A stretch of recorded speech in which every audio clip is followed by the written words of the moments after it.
Now,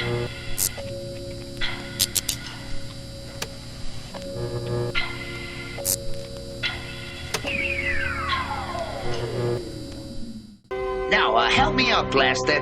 Transform and play something nice. And now, a nice and nifty musical selection for easy listening. Hold on to your dancing shoes and go, man, go! One shall stand, one shall fall. Hello, ladies and gentlemen. Welcome to One Shall Stand, One Shall Fall, a Transformers TCG podcast broadcasting live from an underground bunker in the middle of the murky Midlands. I want to boot some Decepticon right in his turbocharger.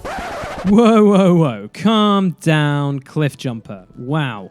Seriously, put that gun down. You're going to kill somebody in this studio. Goodness. Right, anyway, I'm your host, Lee, from Bluetop Productions, and today I have a motley crew of people to talk everything about Transformers TCG. That's right, the trading card game based on the cartoon from the 80s. This podcast will talk about news about the Transformers the TCG, new releases, deck profiles, and stuff that's happening in the community.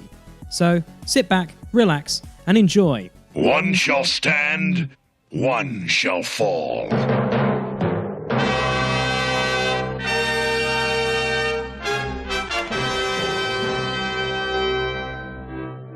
What's up, guys, and welcome to another fantastic episode here on Bluetop Productions and on our Podbean page of One Shall Stand, One Shall Fall, the one and only... That's right, TCG podcast on the airwaves. I'm joined once again by my partner in crime, Dave Cook from the ENERGON Hustlers. How you doing, Dave? Hello, mate. Yeah, I'm good. All good. Just almost ready for Christmas. It just seems weird that Christmas is like 2 weeks or so away. So, just been busy with that. Glad to be back. It's cool.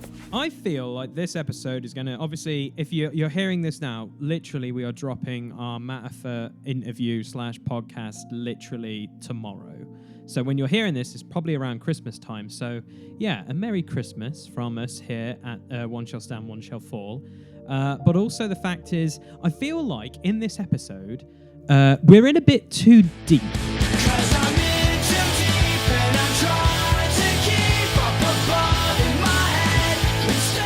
Because we're reviewing something that Dave and me have and we're going to be honest, no idea about the subject matter. It's honest. Like, Beast Wars. Beast Wars! I don't know anything about Beast Wars. Dave, do you know anything about Beast Wars? Not a massive amount, because it's kind of after the time when I would have been watching it as a kid, because it was like early 90s. So for me, like, it's just a part of the Transformers continuity I know very little about, other than the fact I know Optimus Prime was a gorilla and Megatron was a dinosaur. That's about as much as I know. There's a little bit of a story, isn't there, as to why we're reviewing this evening. It's a real small set. There's a member of the Facebook community called Randy who posted. I think he posted these originally a couple of months ago, but he reached out to me a couple of weeks ago and said, would you take a look at this? And I was like, yeah, man, obviously. So big shout out goes to Randy this evening, if you're listening. We really like the set, and we're going to just have a look at it in a little bit more detail. And then I think for the rest of the podcast, we're going to talk about some deck tech and what we've been up to, really, haven't we? Yeah, there's been a lot going on behind the scenes over this Christmas period, which has been a ton of fun. Like, we've been organising interviews and people want to jump on our podcast and stuff. So we've been busy behind the scenes, and it's been really, really awesome. So thank you for everyone for basically leaning out and shouting out and asking to be on a cast, because that's really awesome, and we're very, very grateful for that. And this is the joy of editing. So we actually, because Dave and me have no clue who these Beast Wars characters are. We are the worst people to probably do this set justice, but my good friend Ben Cox, and a mutual friend of our good friend Dave Cook, he's going to be edited in on this podcast, and he's going to give a little bit of details behind the characters. So when I edit it together, I'm going to feel a little bit more educated, should we say, in playing Beast Wars. And I believe, Dave, we're going to have a couple of games, aren't we, over when we get this set, aren't we? We're going to put it out on your channel and my channel, and then we're going to see what works and other things like that, aren't we? Yeah, well, I placed the order at the weekend, so that should hopefully be with us just after Christmas, listeners. So probably by the time you've opened all your presents and eaten too much turkey, should have the physical cards in our hands, so we can actually sit down and play some games with it. Because I'm really interested. Like, you know, I don't know much about the subject matter, but obviously we can talk about the cards in a mechanical way and how they're going to play with the existing card sets, aren't we? So I think, you know, I think it's really, really interesting. The factions are different to the standard Autobot and Decepticon. So you've got Maximals and Predacons, I think. Yeah. I don't even know if they come from Cybertron. That's how little I know about Beast Wars. We're going to look at them, aren't we, and just sort of offer some thoughts. Now, it should be noted that Randy, when he sent this to me, he said he's not done much playtesting outside of playing games with him and his son. So it's really a homegrown set. So unlike the big sets like the Arcwave 1 and the Alphatron Protocols we reviewed, this is a much more low-key, small set. But it piqued my interest enough to sort of give it a look. So thanks, Randy, for submitting them to us. Yeah. I think it's really cool that father-son duo have come up with some cards and they've been playtesting it and stuff. And I know for a fact out there, everyone loves Beast Wars. There is a community that absolutely loves and adores this show. And I feel like I was saying, and I've said it publicly in my meta and everything, when this set was ever going to come out, if Wizards were ever going to do it, that was probably a chance for me to step away a little bit, because that isn't that, to me personally, and this is just my opinion, everyone's entitled to their own opinion.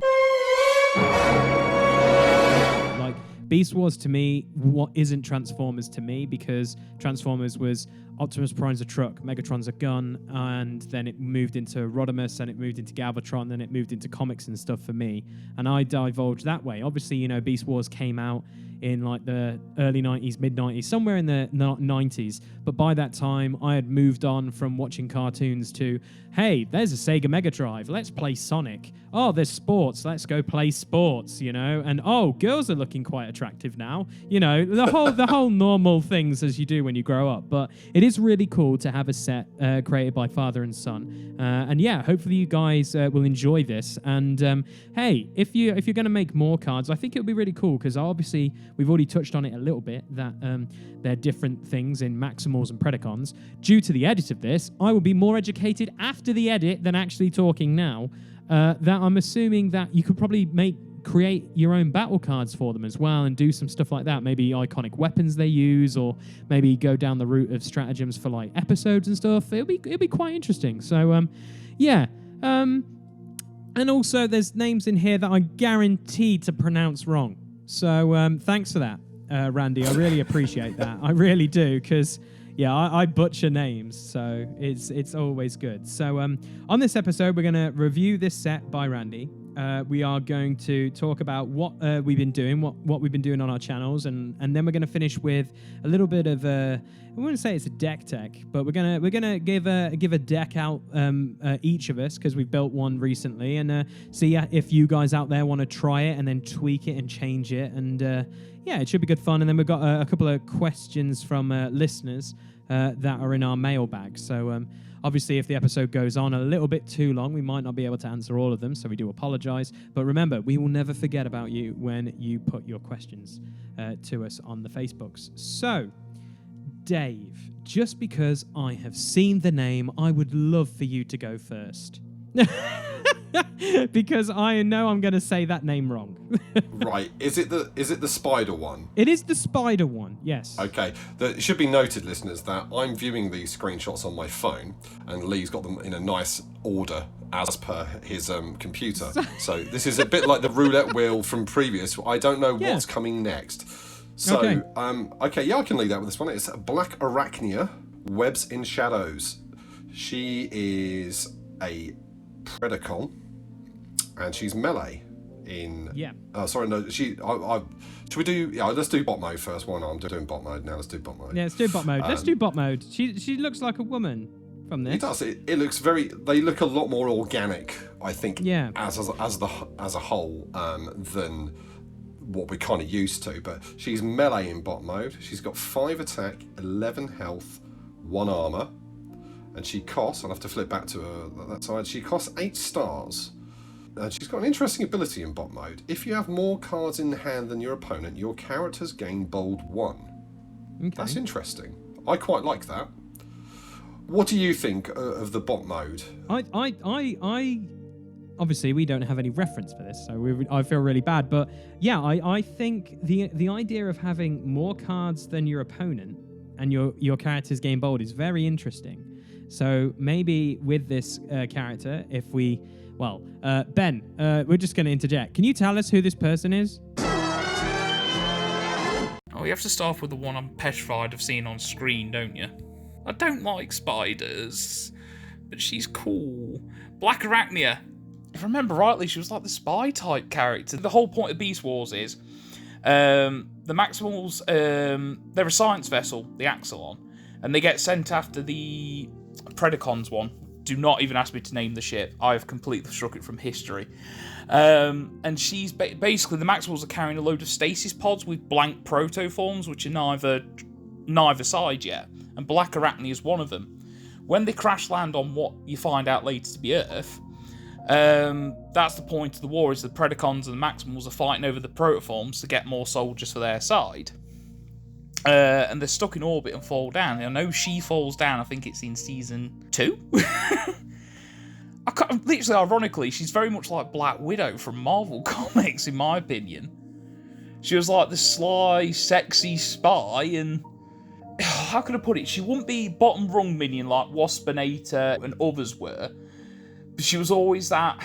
She was a Soundwave-esque character. She had brains and would manipulate people to get her own way. Awesome. I feel more educated now that I've edited it, and to be honest, I think that sounds really cool. I like the idea of having more cards in your hand to gain bold, and I'm assuming that she's quite a big character in the series, because it seems that from the hilarious research I've done on Beast Wars, there's not a huge roster of characters, so they're kind of small. There's smaller groups, so obviously this is probably really up to what she does. But I like it. It's really cool. I think for 8 stars and 11 health, that can be quite interesting, because of obviously you're going to be using other cards from other sets. So yeah, 11 health scares me a little bit, but yeah, it's pretty good so far. So let's go to her alt mode then, Dave. Yeah, she drops down 1 attack in alt mode down to 4, but gains an armor. So that's kind of what we've seen from the Alpha Trion protocols and the Arc anyway. So, you know, they're normally the attack goes up by 1. You know, I think for 8 stars, 11 health, particularly with like the damage output you've got now in Transformers, 11 health won't last that long. Particularly if you're building this deck in a kind of bold orangey kind of way. That 11 health will dissipate very quickly. So yeah, she's 411-2.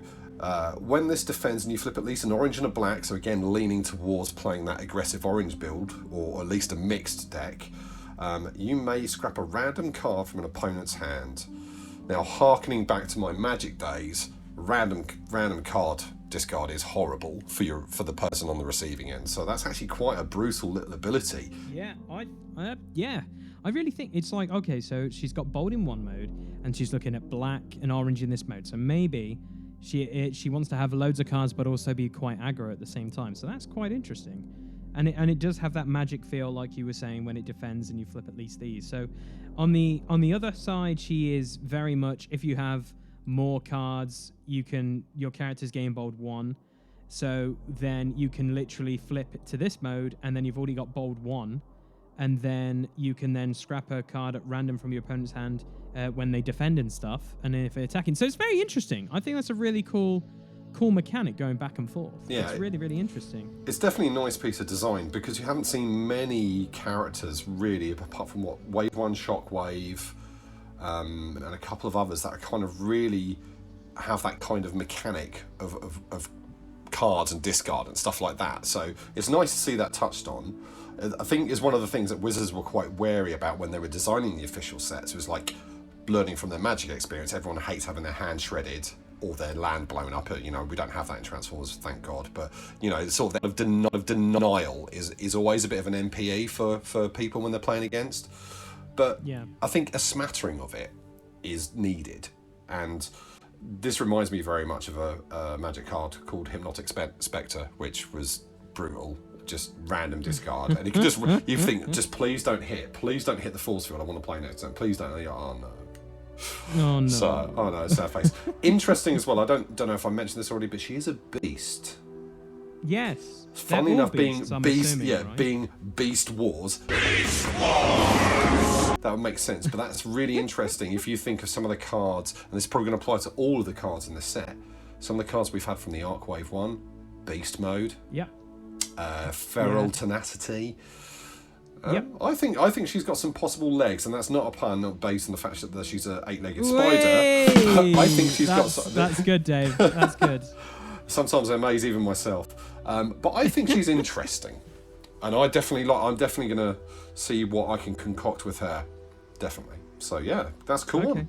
What's the next one? What's the roulette wheel say? So the roulette wheel on mine says that it's MAXIMAL CHEETOR. So with this, before we get into the card, Ben, can you please tell the listeners, and obviously when Dave and me listen to this episode, who is this individual? CHEETOR is literally the living embodiment of if you've got Bumblebee, Hot Rod, and stuck them in one person.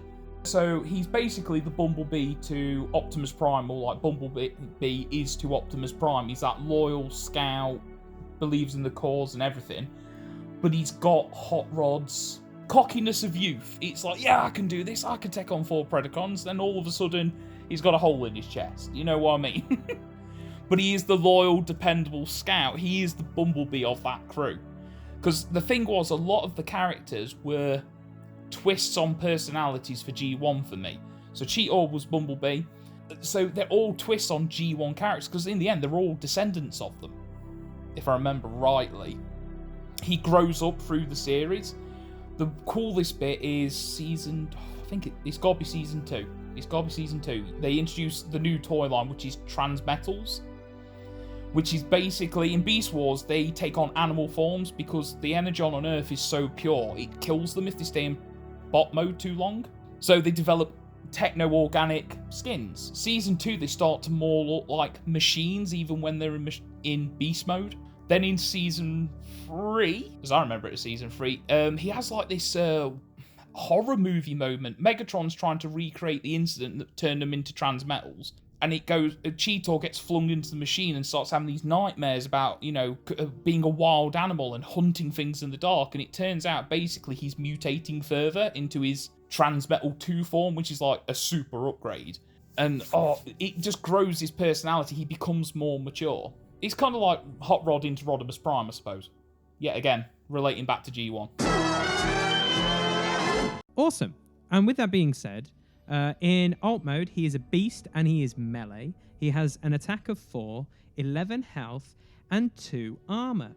And he costs 7 stars. And for 7 stars, guys, in the text box, it states, when one of your other Maximals flips, you may flip this to bot mode.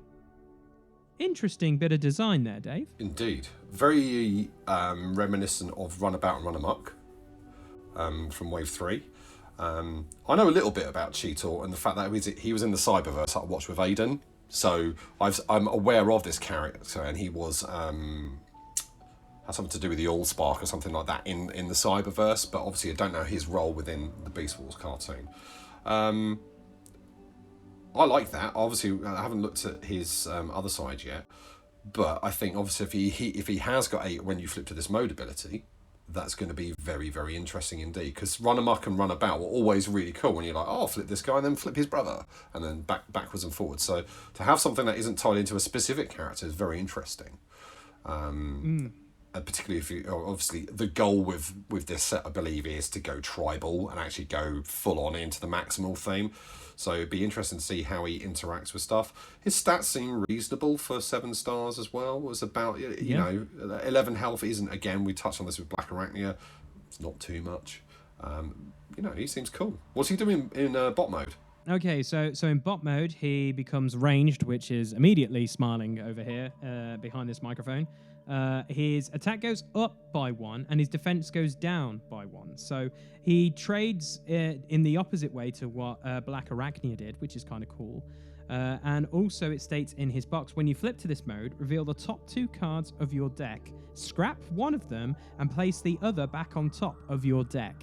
That is a very cool ability. I like that a lot. Yeah, that's really interesting. So obviously he does have a when you flip to this mode ability. That's kind of like focus in a way, but you're digging. It's you have to put one back on top. So if you have 2 cards that you don't want to flip, then it is a bit of like it's not quite as good as focus, but that is quite interesting. It's almost like a mini focus 2 when you flip. So if you can get multiple ways of flipping, you might be able to set up a really nice attack flip. Yeah, I like it. I think the idea of possibly flipping back and forth, like showing off, seems really interesting with this guy. Just going through the deck to get the right upgrades or maybe the right actions out that you've built your deck behind can be really interesting. I feel like I like the idea because obviously we don't have any reference really for the show. He's a cheater, so he's incredibly fast. So flipping back and forth and doing stuff like that seems quite, you know, what cheaters would do. They're really, really quick. So flipping back and forth could be a thing. But yeah, I think it's great. Again, like we said with the first one, 11 health, I guess is not too shabby for 7 stars.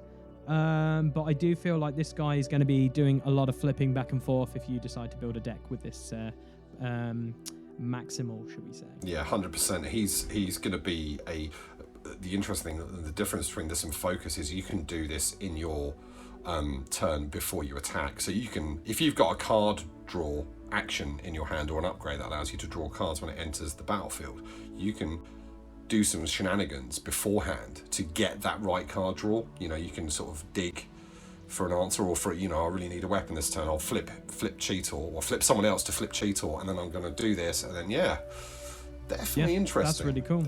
And like you say, he's ranged, so you can put your stupid sturdy javelins and all that nonsense onto him. Yeah, living the dream. Right, who's next on your screen, and I'll go to him. Okay, so on my roulette wheel, it's just a thing called Dinobot, which it's on my screen. The artwork is like literally raptors ripping off people's faces and arms. So I'm intrigued, Ben. Tell us, who is Dinobot? Oh, Dinobot's my boy. Say my boy, he had one of the best story arcs. So Dinobot starts off as a Predacon, but he's an honourable warrior. He old-fashioned samurai. He will fight you one-on-one. He isn't one for dirty tactics, dirty tricks like Megatron, Waspinator, and the rest of them are.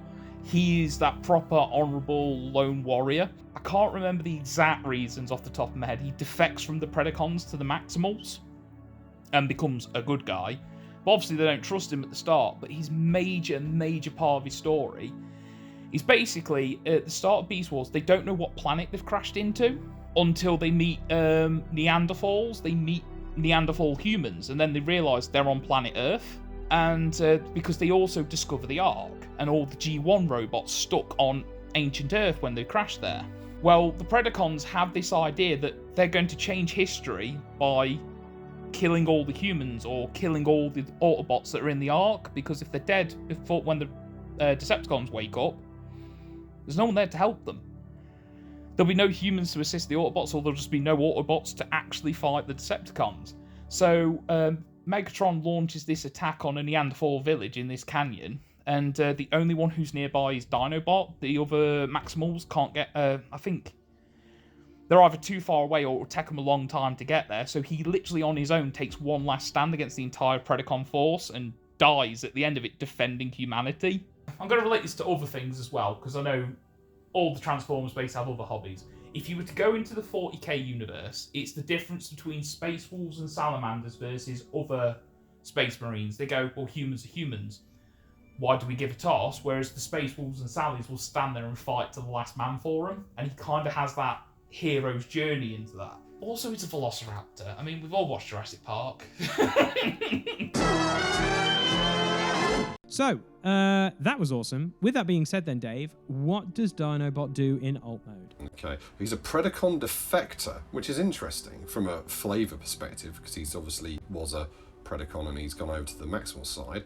So, interesting there. He's a beast, he's melee, 4 attack, 12 health, 1 armour, 8 stars. Again, all of them seem to have quite high, like top of the curve health stats for their star cost. 12 for 8 is quite a lot. When this is attacking an untapped enemy, this gains Pierce 4 to the end of the turn. That's cool. I like that. Supporting fire plus this. Yes, that seems pretty good. That's really brainstorm supporting fire beast mode into an untapped guy. Oh, that's scary. There's a little cheeky combo. Oh my gosh, that is scary. Yeah, I like how it looks like he's ripping an arm off a traditional like Cybertronian. If you look at the artwork, it actually looks like a normal Transformer. He's literally just yonking his arm off there. So my question here, like through the joys of life and everything. So Wikipedia has told me this, Dave, that this series is set in the future from the original Transformers franchise, after the events of Transformers, and this show features the Maximals and the Predacons, descendants of the Autobots and Decepticons respectively, while engaging in battle in small teams from each faction, clash land on an unknown planet and must find a way to return home while continuing their war. Is pretty much the bog standard plot line for this show. So it's a continuation of what the show originates, because I can remember Ben telling me that other characters pop in, like you find the corpse of Megatron at one point. You also see a Ravage at one point, I think. Like, there's loads of interesting stuff that happens in Beast Wars that touches on the old, like, you know, Transformers G1 that you and me know really well. But yeah, that just looks like a normal Raptor, because like I would have thought this would have been a pack, but it looks like it's just one guy at the front, because obviously we've seen the bot mode, but that looks like a normal Raptor just ripping off this poor guy's arm. They all do, to be fair. All of the bots in beast mode look organic, which is a very significant departure from G1 and Robots in Disguise and a lot of the other Transformers cartoons we've had, where they're all blatantly machines. These look very organic in their animal modes, as it were, their beast modes. But that's a really interesting ability. If you're going first, he can definitely swing. It's going to be 4 PS4, and if you've got those shenanigans attacking an untapped enemy, particularly one that's on low health, is going to be pretty brutal. So yeah, he seems pretty strong. In bot mode, goes up to 6 attack, which is very high for 8 stars. Yeah. 2 armor. He gets +1 attack for each maximal in your KO area. When one of your other characters is put into your KO area, repair 2 damage from this. Very, very, very strong. We haven't play tested these. We can't really give a gameplay perspective. I think he's slightly too good for 8 stars. So my question is then, this guy must be quite good in the series, because he seems to have pretty much decent stats, decent abilities. So he might be one of the key cogs to what the Beast Wars franchise is. So overall, like not knowing anything about the stats of the show, the status of the show or whatever, he's incredibly good for 8 stars. But I'm literally, while we're going through these, I'm also writing down star costs and where they end up on each faction. Because I think with how this is built, I think you're probably going to be running either 3, possibly even 4 wide when playing with these bots. If you were just going to stick it towards the Maximals versus the Predacons, or whatever you want to call them. But yeah, Dinobot is pretty cool. I think the name's weird because I can't wrap my head around it, because Dinobot to me is obviously, you know, Grimlock and all these other guys, but just Dinobot. Interesting. Yeah. It'd be interesting. And again, Randy, if you're listening, tell us, you know, if we're right or not with regards to whether Dinobot is like a swarm of these things or if it's just one guy. So, all right, moving on. Are we good to move on, Dave? Yeah, is there 100%. anything you want to touch on? No. Right. No. He just seems very good. He just seems very good. That's all. Yeah. So, what we're going to move on to is a character that Dave and me kind of know, but in a very different form. And it's Megatron. And he's a T-Rex, which is kind of mad because that's like two of my favorite things right there. I love Megatron and I love dinosaurs. Okay, I'm going to start off with some basics. First off, I think off the top of my head, and I am trying my best here, Megatron's not his original name. That's it. While the original name of the Predacon known as Megatron is unknown, when he read the Covenant of Primus, he chose to rename himself after the Great Destroyer. I knew they never reveal his original name. He takes that name on because basically the whole point is the Great War's over. We've now got the Maximals and Predacons instead of the Autobots and Decepticons. Everyone's at peace, but there's some who don't think it's right, or which is basically Megatron's gist, I do believe. Oh, I say that because I'm being influenced by the new Netflix series because I like their version of Megatron with him being this noble warrior who wants to upset, you know, slavery and Spartacus the shit out of everything. Whereas this guy, he's not that. He is more slime than the original Megatron, if that's a way to describe it. He is more slime. Basically, his idea was to go back in time and get more ENERGON to make the Predacons and Decepticons in the past stronger, because more energy means they can fight better, doesn't it? Literally, I can only describe him as a snake. He wasn't there for a fair fight. You watch G1, the movie. Megatron and Prime have that rivalry. In every iteration of every single Transformers, they have that rivalry, always trying to one-up each other through battle, yeah? This Megatron, if I remember rightly, he, in my opinion, did not care. He just needed to win. So when they find the Ark, they're walking through the Ark, and I couldn't help but laugh as a kid. Because basically, you've been watching these Beast Wars Transformers, and you're like, yeah, the Transformers, they're huge. Turns out, no, they're not. They go to the Ark, and Optimus Primal comes up to Optimus Prime's kneecap. They're all like normal size. They might as well be human size. Because basically, if I remember rightly, as they went through the generations, like, why do we need to be 12 foot tall? But what happens is Megs finds the Ark, literally flies up to the original Optimus Prime and like, and says something in his usual way. So, we are now face to face, Optimus Prime. In one future, you awaken and become the great leader of the Autobots. But time shall take a different track now. Computer! All available power to primary weapon! Weapon power to maximum. I unleash the storm of vengeance! Farewell! And then blows his face off. He kills Prime while he's asleep. He's just like, bang! And then the Maximals start reacting funny, because obviously, time being broken, if there's no Autobots, there can't be any Maximals. That's what that Megatron does. He isn't like an honourable, semi-honourable, you know, Spartacus. He's a dick. So I'm already like going, cool, I really want to run that Dinobot character with this guy. Even though it's 18 stars, I don't care. That's really cool. I get to run dinosaurs. So, Megatron, Ruthless Tyrant. He is a leader, and guess what? He is a beast. Because of the show, Beast Wars. Beast Wars! Wouldn't have seen that coming. He's got 6 attack in alt mode, he's got 14 health, and he's got 2 armor. Now, when he goes, so in his text box, guys, it says, when this attacks an enemy that has fewer stars than him, this has bold 2, and he is 10 stars.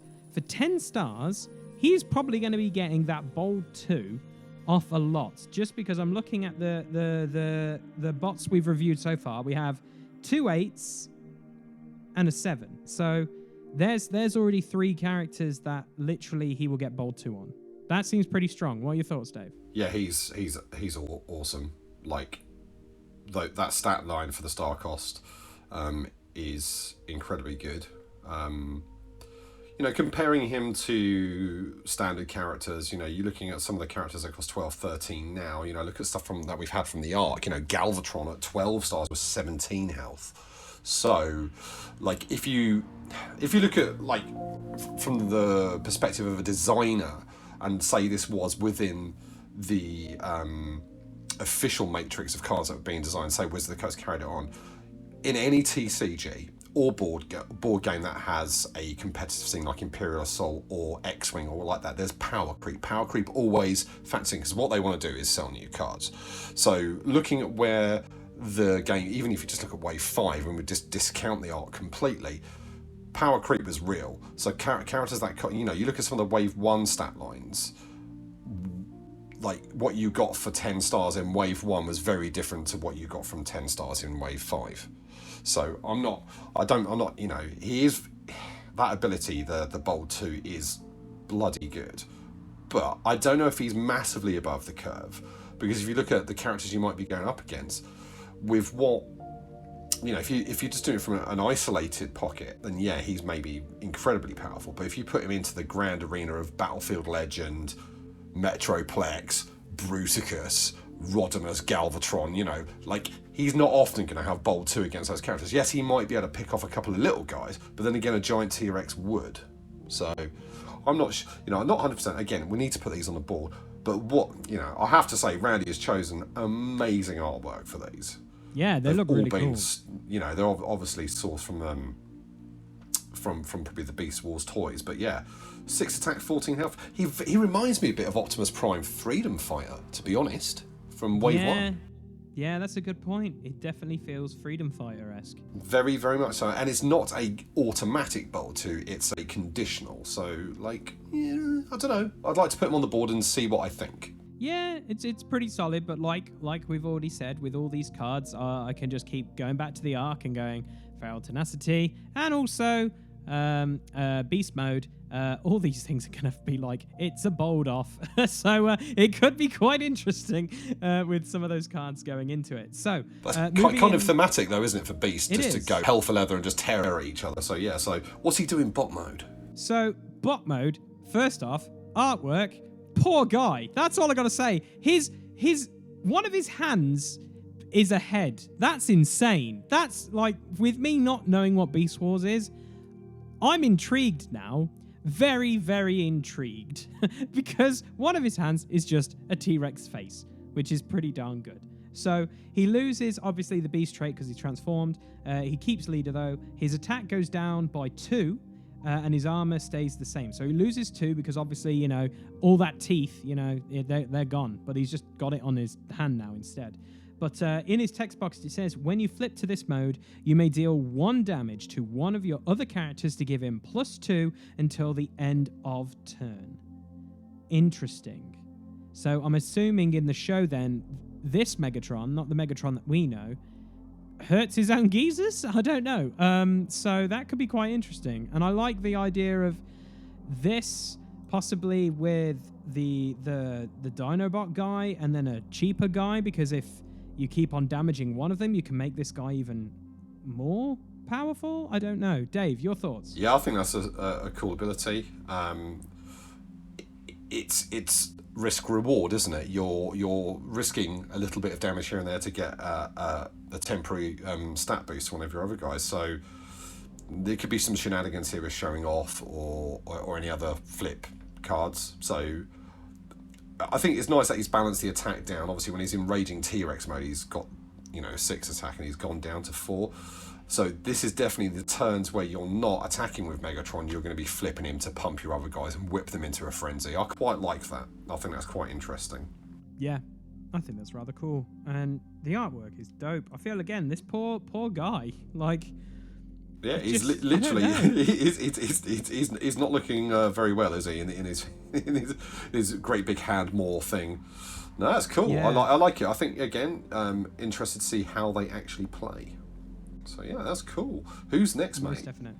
Okay, so we've got for you, Dave, spinning the roulette wheel on my computer, or shall I say, scrolling down. You have here the opposite leader for the spicy for the Maximals. Yeah, so take it away, sir. Well, it's Optimus Primal. A nice twist on the classic name. Optimus Primal. Oh, God. So, if you want a quick overview of his character description, essentially, he's a science officer. The Axelon that they're on is a science vessel. He's not this warrior, this leader, but basically he's thrust into the Beast Wars, and he does his best with what he can. He is the reluctant hero, in my opinion. I always remember it because it was like, you know, he doesn't want to fight, he doesn't want this war, he just wants to go, look, Megs, can we just go back to our own time? You know, prehistoric Earth, it's kind of killing us. Energon poisoning, yeah, job done. No? Okay, shoot me in the face. Right, whatever. He's been given this position and gone, I don't really know what I'm doing. But he's always, he's the good guy. He is the epitome of the good guy. I mean, while he's the commander, and he is professional, he has those moments where, like, Rat Trap and CHEETOR, because they're essentially kids. They're two siblings that are always fighting or playing pranks. And he has to play the father figure. But he's also got Rhinox being the father figure to him. Like, you know, he goes, should I really be doing this? Rhinox is like, I trust you. Been with you since day one. Here's a new gun. He's the maximal hero. He's a leader, funny enough, and he's a beast. 4-13-2. So not as aggressive in beast mode as Megatron. Each of your other beasts have focus 1. Pretty good. When one of your Maximals attacks and you flip at least orange-blue, repair 1 damage from the attacker. Seems okay. Yeah, seems good. He's 10 stars. I actually think this is maybe more fairly costed than Meg's. Yeah. But I like that. It's a support character in this mode. I like that. And also, if he's starting to take a pounding himself, he can stay in gorilla mode and do a little bit of repair. So if you think like toolbox and other stuff from the other waves, yeah, it's interesting. I like that. What do you think? Yeah, I think it's interesting because obviously we've just talked about Megatron, and Megatron has a possible conditional Bold 2, and then he's damaging his other geezers to get more attacks. And yet, right off the bat, this guy gives all your beasts focus 1, so you have to make sure they're in the right mode. So again, another conditional thing, which is really cool. But yeah, not knowing a lot about the show, I'm assuming, obviously being Optimus Prime, if I know Optimus Prime, I'm guessing he supports the Maximals a lot, I guess, so he's probably playing towards that trait. But Ben's probably told us what he does and what he is, so that's kind of cool. But yeah, I really like it. I think it's really interesting. Obviously, it's a different pips on this card as well, which is, you know, orange and blue, which is kind of cool to see. So that would be it's open-ended right there, so you don't know. Again, you're going to have to probably run a multi-pip deck. But yeah, I agree with everything you say, Dave. Throwing in some repair bays and some toolboxes and some other stuff could be quite interesting for a build. Get your dual pip cards in there as well, your rollouts and stuff. You know, that could be quite interesting. I think it's cool. Flipping over to bot mode, so he's a reverse of Megatron. He actually goes up in attack when he goes into bot mode, so he goes up to 6 and 2 armor. So his armor actually stays the same in both modes, which is interesting. He's got focus 1. He gains bold 1 for each other maximal you control. And he gains tough 1 for each other maximal in your KO area. So the more of your friends that die, he gets tougher. He definitely wants to be in a mixed pip deck, doesn't he? He's mixed pip through and through. I'm always, I don't know about you, Lee, but whenever I build mixed pip decks, I'm always like, oh, this is going to be a load of rubbish. I don't know if it's just my deck building, but I always find mixed pips way harder to build than like total defense or total aggro. Just getting that ratio right is quite difficult, isn't it? Yeah, I think it is that. Obviously, the game at this point, when you're looking at building a mixed pip deck, is quite interesting because, like, if we're going to go the mixed pip route, so you're going to have 3 rollouts, you're going to have 3 matrices, you can have 3 dead believes now, because even though you're not a truck or a car, you still get those orange and blue pips, which is really key. You've got your Master of Metallic Artos, which obviously opens up white as well, so that helps you. No, it isn't white, is it? It's orange, blue, and black. But it would black, trigger. So it would trigger his trigger ability. the thing. Yeah. yeah, and then obviously if you've got extra star cards, you've got Fuel Cache, and then you've also got Relentless Invasion, which is quite funny to run. But yeah, mixed pip decks are quite interesting because you want to find the right ratio of orange and blue, but also you need white to keep that going. And then sometimes you're like, right, I want to add tough, and I also want to add bold so I can flip more cards to try and get that trigger. But yeah, I really like this guy. Obviously, he feels to me, like, not knowing the show, he feels like a leader. Like, he gets more and more, powerful as it gets on with the bold for how much is in his team. And then obviously with tough 1 for each that die, that's rather cool. I really, really like that. Yeah, it's a nice bit of design, and it's quite balanced as well, I think. I think his 10 stars is a good point. You could maybe say his abilities warrant an extra star, maybe to 11, but on the whole, Randy, I really like that guy. And again, the artwork is out of this world. I love it. Oh yeah, the artwork is really. I might actually have to go and watch Beast Wars now. Beast Wars! Because this has piqued my interest. I am intrigued. I'm not gonna lie. I'm going through like what you're doing, Dave. I'm going through the series slowly because I've been, due to stuff that's coming out in the future, I've been looking at the hilarious Japanese stuff after the original G1 and obviously G2 and stuff like that. And there's some cool stuff in there. There's a lot of bollocks in there, but there's a lot of cool stuff as well. So like seeing Six Gun like blowing stuff up and seeing, like, I joked like on the last episode, if you haven't listened to it, guys, or watched it, go back and do that. Matafa was saying, do not make fun of the trains. And then I realized I didn't know what he was talking about. So then obviously he's talking about Robots in Disguise, which is a 2000 thing. I was taking the piss out of Takara because there's trains that transform into a combiner called Raiden. So I had to do research, and yeah, I'm not going to lie. As soon as it went to Japan, they thought it was a cool idea to make a combiner made out of trains, because obviously in Japan there's lots of trains. So it's weird, isn't it? Yeah, I've only ever seen the one episode that's tacked onto my DVD of the '86 movie, so I've only ever watched that, and I'm like, this is just a bit weird. It gets very weird. It does get weird. But not gonna lie. But it's a continuation. I think it has been dubbed into English now, but apparently the dubbing is so bad it's actually just not even worth watching in the dubbed version. So I know. Maybe Beast Wars is good. My interest is piqued. I'd like to know a little bit more about it, and obviously Ben's enlightened us this evening. Yes, thank you, Ben. Because I think there's a lot of people that are in the same sort of boat that kind of watch G1 and don't know a lot about what came after. Yeah. I'm a diehard G1 fan, and then kind of I picked up some of the newer stuff through my son watching it relentlessly on Netflix. So yeah, it's cool. Who's next, mate? Because that's Optimus Primal. I think he's cool. Who's next? Yeah, I like Primal. I think he's really cool. I think everyone's going to play him, so that's pretty dope. Right, the next one we have is a simple... right, okay, so we've got the character called Spirit of Starscream. So obviously, Starscream shows up. So, Ben, please do enlighten the listeners and us here in the studio of why there is a Spirit of Starscream in Beast Wars.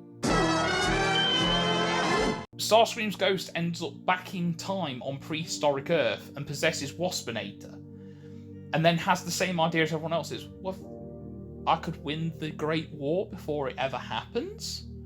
And then I think Waspinator gets blown up and the ghost gets ejected back out, because Waspinator dies every 5 minutes in this show. Genuinely. Awesome. So, with that being said, the Spirit of Starscream has 1 attack, 2 health, 1 armor. It's 0 stars, and it says this can't take non-combat damage. So I'm just curious, and I'm very, very curious. He comes in through one of the stratagems, which we'll look at in a bit.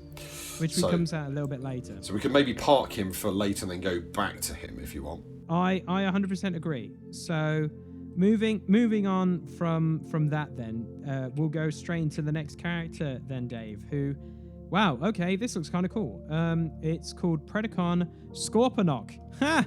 Not the Scorponok I know. No. But it's a Scorponok. It's a scorpion. Scorponok was most of the Predacons, bar Megatron, BLACKARACHNIA, and Tarantulas, and Rampage in the later season, just because he was a literal murderous But they still turned him into comic relief. All the Predacons were there for comic relief. They were these fighters, but they get took out in stupid ways. And Skorponok was he was just your bottom line grunt, which compared to Skorponok being this massive city-sized combiner from G1, he was just relegated to being a scorpion who went out and did drudge work, and he did have a claw that was a rocket launcher.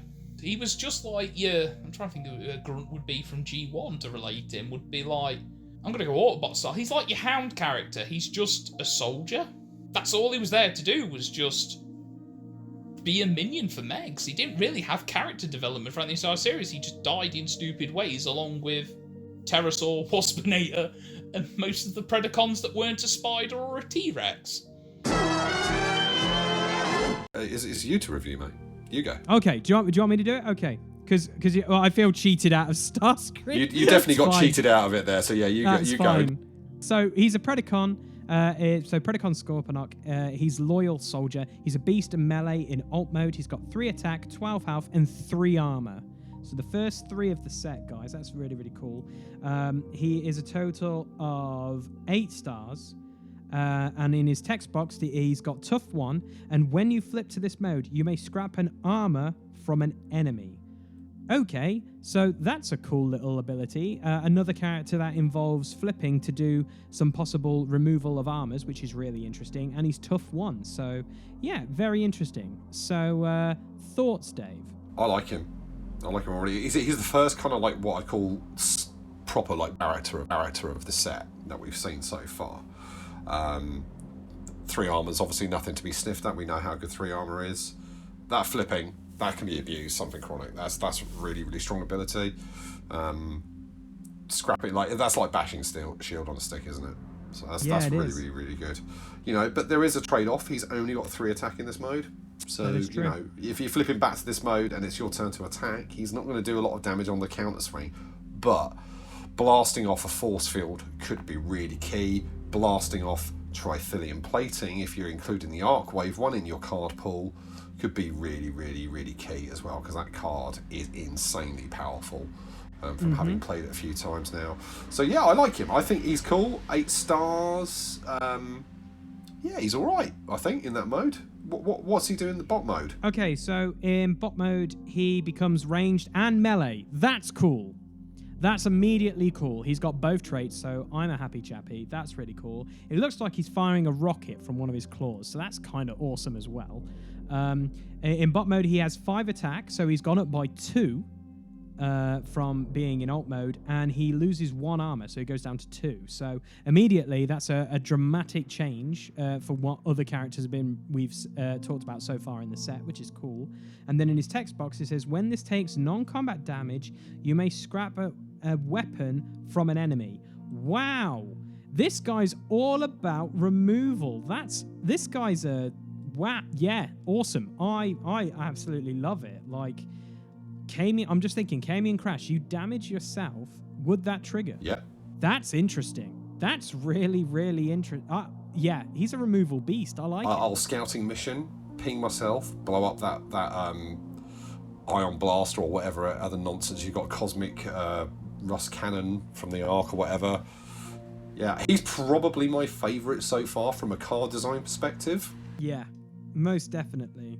He's ranged as well, so he fits in your ballpark of stupid hovercrafts and javelins. So yeah, he's really good. He's probably my favourite so far, Randy. Really, really like that guy. Yeah, it is really funny, because before we move on, like, the javelin with him is very interesting, because you can either choose to throw it or you keep it on to get that +2. Yeah. Which is very interesting, which is really cool. Again, really cool design, Randy. Yeah, you don't often see the 2 traits side by side. Normally, if they've got it in one mode, they don't have it in the other. Or they've got their melee both modes, or one mode's melee, one mode's range. So yeah, probably my favourite card so far, definitely. Most definitely. Awesome. So, Dave, moving on, we've got another Predacon. We're going to keep it with Predacons, and it's Pterosaur, which looks like a pterodactyl. It does, yes. Of some sorts. So, Ben, please tell us about Pterosaur. Pterosaur, I have to admit, he's cooler, because he actually had one of the prehistoric animals from that era. Because, you know, obviously, everyone had beast modes, but it was like, well, this is ancient Earth. Why haven't we got stuff like pterodactyls? And he had pterosaur. Pterosaur had this real proper screechy voice. I'm invincible!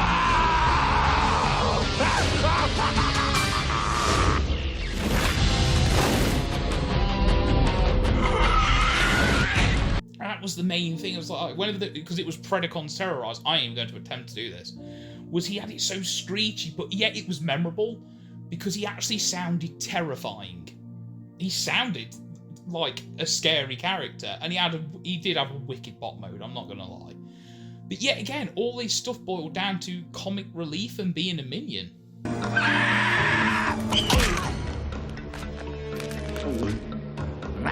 It's good to be a Predacon. He was just there to get shot. I still can't work out how they healed them all the time. I do, but it's just like every episode they're being shot, especially Waspinator. Most episodes, Waspinator was just left as a head. Okay, that was interesting. So, Dave, let's get into the card. Yeah, he's a beast, funnily enough. 411-2, 7 stars. When one of your characters is dealt non-combat damage, you may repair 1 damage from this character. Interesting. Oh, wow. That seems to be a bit of a combo thing, him and Skorponok together. Seems quite good. You know, not the most amazing offensive stat or anything like that. 11 health, that dissipates quickly, as we know. So, you know, I think that's interesting. I like the synergy between him and Skorponok. That's something, considering it's such a small set, to have some nice synergy in there is very, very cool. And it shows that Randy's thought about that. That's interesting. The way I think the triggers work is very similar to how they work in Magic. So you could go, I'm going to scouting mission Skorponok. I'm going to draw 2 cards, blow up that thing. Oh, and then I'm going to trigger his repair. Thank you very much. That's super cool. And also I'm thinking as well, if we think about it, Megatron damaging some other guy, you could basically hit this guy with that trigger to gain two attack, and then you can repair as well, I think. Yeah, so it effectively does nothing. Like Megatron's ability is all profit then, and no loss. So I think that's really cool. I like that card design between the faction. It just shows them working almost like, you know, you don't expect the Decepticons to work that well as a team, or the Predacons, whatever they're called. But do you know what I mean? Like, I quite like that yeah, their synergy, and that's you know, considering this is a fan-made set as well, as a small one that hasn't had an extensive amount of playtesting, it's nice to see little bits of synergy, Randy. So if you want to expand upon this set, I'd be interested to see what else you can come up with, because that's very, very cool. Yeah, okay, so I think when it comes to this, we've seen some synergy now with the Predacons. So that's really cool design. I think that's really, really awesome. I really think the synergy, like, just looking at it now, like, just from what we've seen so far, Dave, I'm looking at building Megatron, Skorponok, and Pterosaur. That's 25 stars. You've got synergy there. You've got some cool combos going on. That's really cool. So hopefully, with the later characters we're going to get to, we might see some synergy between the Maximals, which could be really cool as well. So, yeah. It's funny you've just suggested that team, because that's the exact team I was going to suggest. So it's almost like it's been designed that way. It's kind of probably designed, Randy. Maybe that's the team his son or he plays. So yeah. So that'd be interesting, actually, Randy. If you do listen to this, obviously drop a comment in on the YouTube and just let us know who designed what cards, and you know, what was your favourite faction and that sort of thing. That'd be really interesting to hear from the other side. And obviously, if you want to come onto a future podcast, if you want to talk about these cards yourself, that'd be great. Yeah, 100%. Even have a game. What are you going to do in the future? Yeah. So we've talked extensively about the shenanigans you can do in his alt mode. So let's have a look at the bot mode now. Has the ranged trait, so one for you, mate. Wait. 5 for way. I love it every time. Every time I'm like, yeah, ranged. That's me. When this attacks and you flip at least orange-white, you may deal 1 damage to a character. Oh. That's cool. Okay. That's interesting. Oh God. The You can even ping Skorponok. you can ping Skorponok to get mid combat removal. Oh my god, that's some cool synergy. That's some cool synergy. I like that a lot. Yeah. I really do. Obviously, you can shoot the enemy characters, which is probably what you'd normally want to do. But if they have got something really annoying out, ping SKORPONOK. Boom.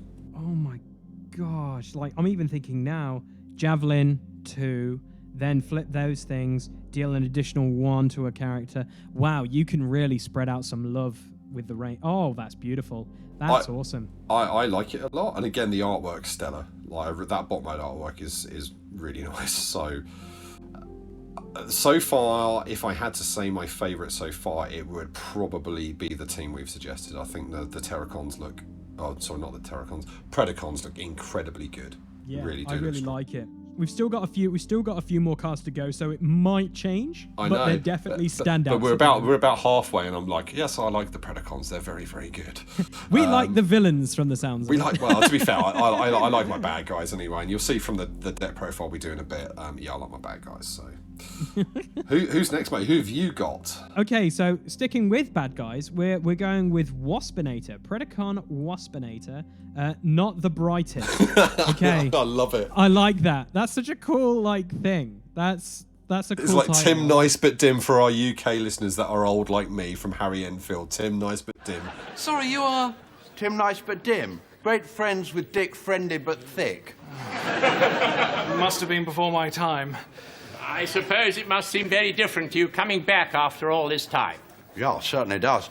In my day, the cricket pitch was over there where the chapel is now. This hall here was in what's now the swimming pool. And those 12th century cloisters out there were a modern science block. Are you sure? Yeah.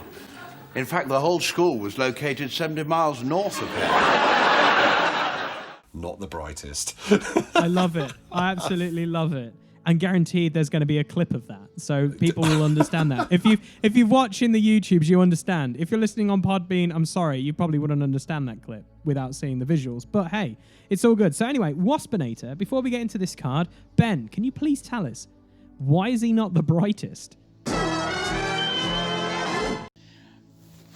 Now, Waspinator is an interesting one. So he was the first Transformers toy of the Beast Wars line my parents ever brought me. And he was a giant wasp. And the toy freaked me out.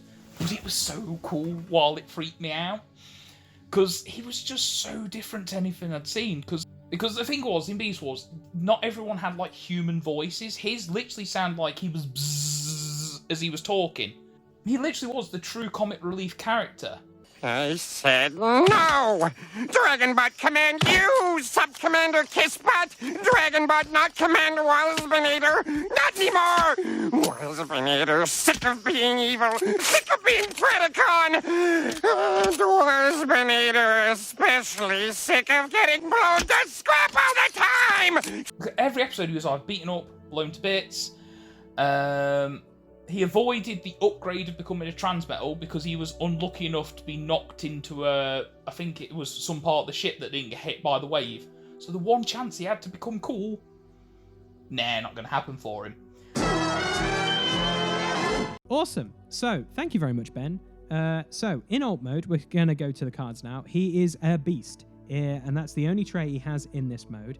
He has Pierce 4, Revenge. Each of your other characters gets +1 attack and +1 defense until the end of turn. He has 2 attack, 8 health, and 2 armor. So, Pierce 4. So obviously you want to put an upgrade on so you can get that Pierce 4, which is kind of cool because he's a wasp, and if I know anything about wasps, they are very annoying and they do hurt in real life. But there's a revenge mechanic, which each of your other characters gets +1 attack and +1 defense until the end of turn. That can be really interesting if you just keep on pinging this guy and wanting to kill him to get that revenge with the greatest card of all time that people hate, which is I Still Function. Wait, I still function. You know, we love that card. Indeed. Yeah, totally. I was about to say the same thing. And also, again, synergy. If he's on 1 health, I'll just Terrasaur him off the board and then I'll get +1 attack mid-combat. Shenanigans. Shenanigans! Shenanigans. He's only 6 stars. He's the cheapest one we've seen yet in the set. It is good. It is 6. He is going to be the cheapest, which is very reminiscent. Sorry, to interrupt. Very reminiscent of Trigger Happy as well. 2 attack PS4. Yeah, that is true. They him and Trigger Happy share that ability. That's pretty cool. I like that, Randy. Cool. So we're going to go straight into bot mode, guys. In bot mode, he is ranged, so I'm smiling as always. He then goes to 3 attacks, so it goes up by 1. It stays at 8 health, but he goes to 1 armor. So his armor or defense, however you want to call it, is lowered by 1. And in the text box, it says, when this takes non-combat damage, you may draw a card, then you may place a card from your hand to the top of your deck. He's got a built-in plan mechanic if you want to do non-combat damage to him. That's amazing. Again, the synergy there, they seem to work very well as a collective team. So whether you go the Megatron route or if you go for a more swarmy route with these smaller characters, they've got a lot of synergy. And I think that's a really quite cool little bit of card design there. Yeah, I really like it. There seems to be, like, the last few we've gone through, there's a lot of cool synergy going on this, which is kind of awesome. So I don't know how big the Beast Wars roster is, but that's kind of cool. I really like the design space so far, Randy. It's really intrigued. Very, very intrigued me to possibly watch the show. Yeah, he's cool and interesting. Like, you know, he's not going to do the most damage out of the Predacons, but he's got some shenanigans. And when we cover his stratagem in a little while, he's got a trick up his sleeve as well. So awesome. That's really good to hear. So as we spin the roulette wheel on our next card, Dave, we're looking at Maximal Rat Trap. Rat Trap is amazing. Rat Trap is the... Right, okay, I've done it all along. I've compared people to, say, Darth Vader and whatever, all this, or the previous version of Transformers. Rat Trap is Rocket Raccoon. He is a wisecracking, weapons-loving, bomb-making hero. But hates being in the fights. He would much rather run than be in the fight. But yet again, the Maximals, all, like you say, all reluctant heroes, because they shouldn't have been in this. Because basically, it's not that he's a coward, he doesn't want to die. That's literally how he feels. It's like, I'm not running away because I'm scared, I'm running away because I like breathing, if Transformers breathe. But yeah, he's sarcastic, he's arrogant, he's rude, he gives everyone jib. But the one thing which is really cool, there's one throwaway line in the entire series that, I'm going to get it wrong, but you'll get the gist of it. There's one line where he says, on my great aunt LRC's grave, or something like that, and you're like, great, so you're descended from RC? Well, her family. And it's like, oh, this is cool, because it's when you start realising that some of the current characters in Beast Wars are descended from G1 Autobots. Okie dokie. He is demolitions and espionage. He is a beast and a specialist. I think it's the first specialist we've seen. First specialist. Yeah, first specialist. 392, 6 stars, stealth. He goes and hides. I like that. I like characters with stealth. Yeah, interesting. When you flip to this mode, scrap a secret action from your hand to scrap a secret action in play or from play. Oh, God. That's cool. That is cool. That's something we've not really seen from Wizards apart from counter-espionage. Does that affect things that are in Spy Master's Ruse? Yeah, because it's you play a secret action and you don't have to scrap the Spy Masters or the secret action until the end of turn. That's a cool... Wow. I like that. Wow, that's... A bit of secret action, mate. Because secret actions, when they first came out, were a bit...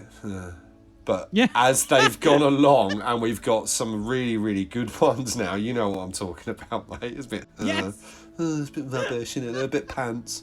But no, as it's gone along, like, particularly Wave 5 with Spy Masters coming into force as well, that's a very, very powerful way to use your secret actions. And obviously the Arc, Wave 1, and the Alpha Trauma Protocols, they've all included new secret actions. So... I like that. That's another nice bit of design space that hadn't been filled previously. I think that's really, really cool. You know, and it's not just scrap a card from your hand. You've got to be playing your own secret actions. So he's like, you know, the counter-espionage rat boy. I like it. Yeah, I am. Yeah, that's really cool. Like, yeah, I'm 100% behind that. That's secret action hate. So the hilariousness of what we say, belligerence, or as I like to also call it, the B word, you can then basically have this guy, flip him, and then scrap that secret action, which you think could be an end hostilities, to allow that to go. Oh gosh, that's fantastic. 6 stars for a well, let's just say Dennis Nedry. Access main security. Access main program grid.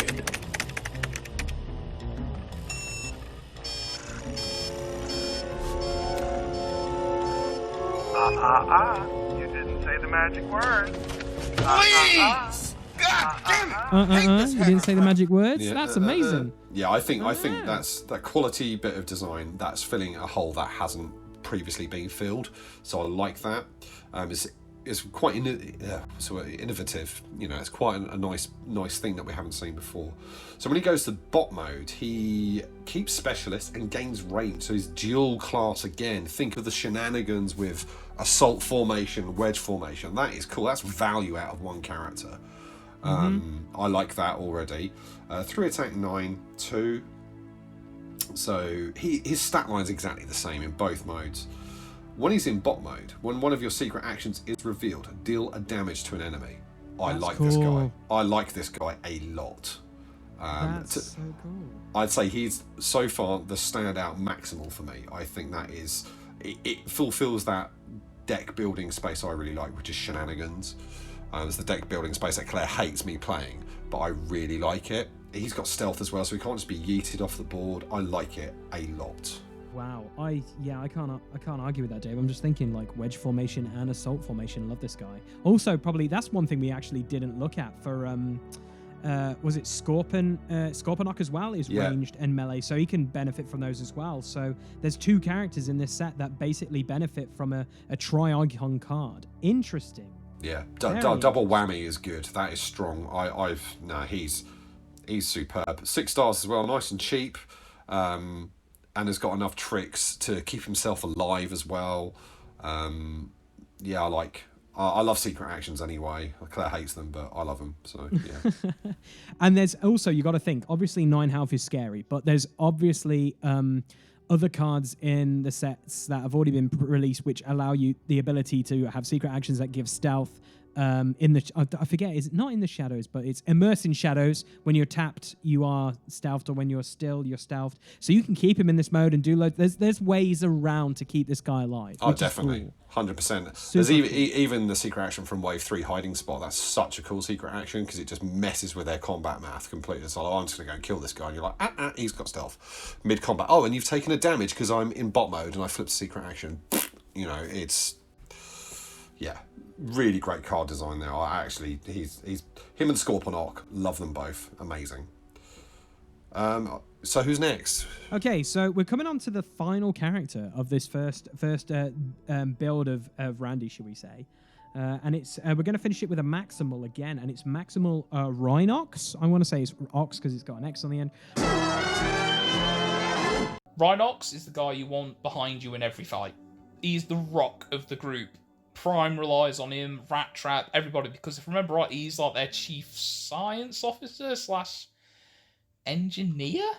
But yeah, Rhinox was always the man with the plan. So Primal everyone would have their ideas, but he was the one who had a plan, and we need to do this, we need to do that.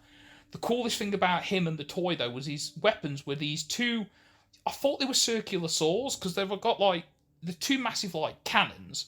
And then they've got circular saw blades at the front with 4 holes. I was like, oh, does he shoot discs? No, it turns out basically his guns are miniguns that rotate round. The circular saws are there for if someone gets close. He's a beast and a specialist. Again, that is awesome. So very similar to Rat Trap, which is cool. So there's a little bit of synergy going on there between these 2, which is cool.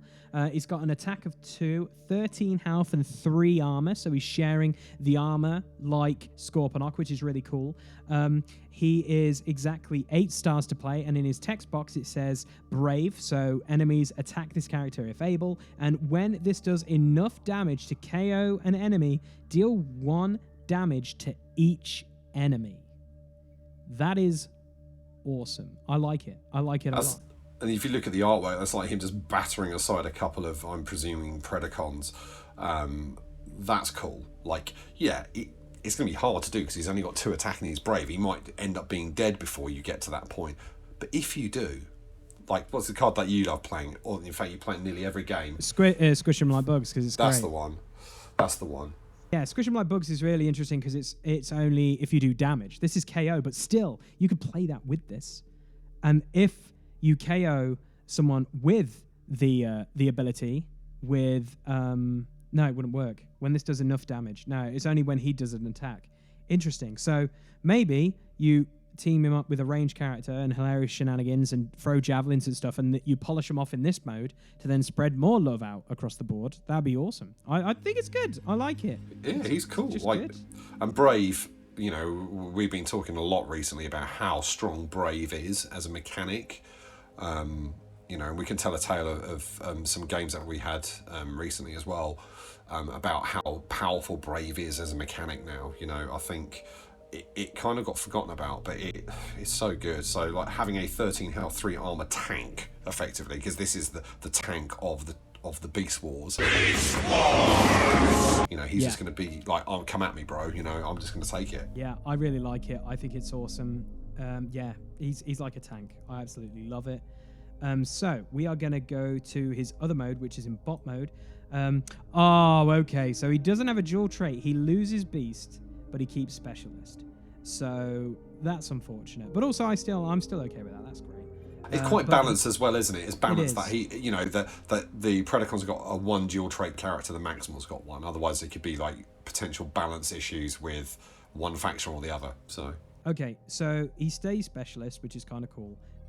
In bot mode, he has 3 attacks, so it goes up by 1. Oh, excuse me. Armor goes down by 1, so it goes to 2. And in the text box, it says, when an action revealed from your deck would be scrapped, you may scrap an upgrade from your hand to add it to your hand instead.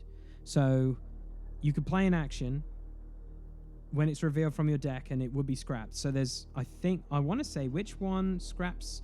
BLACKARACHNIA does some shenanigans like this, doesn't she?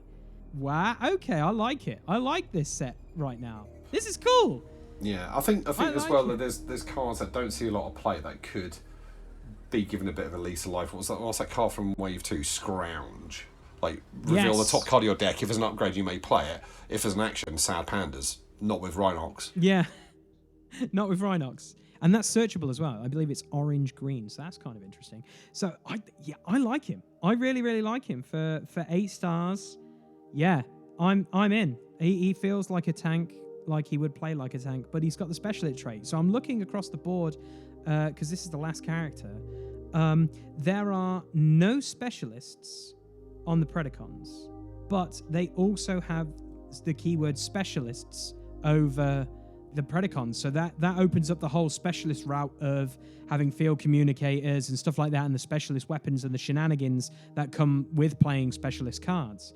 So there's a bit of balance already, I think, Dave. Yeah, 100%. And you know what was I was about to say? Like you mentioned one of the cards I was going to talk about, and that's Field Communicator.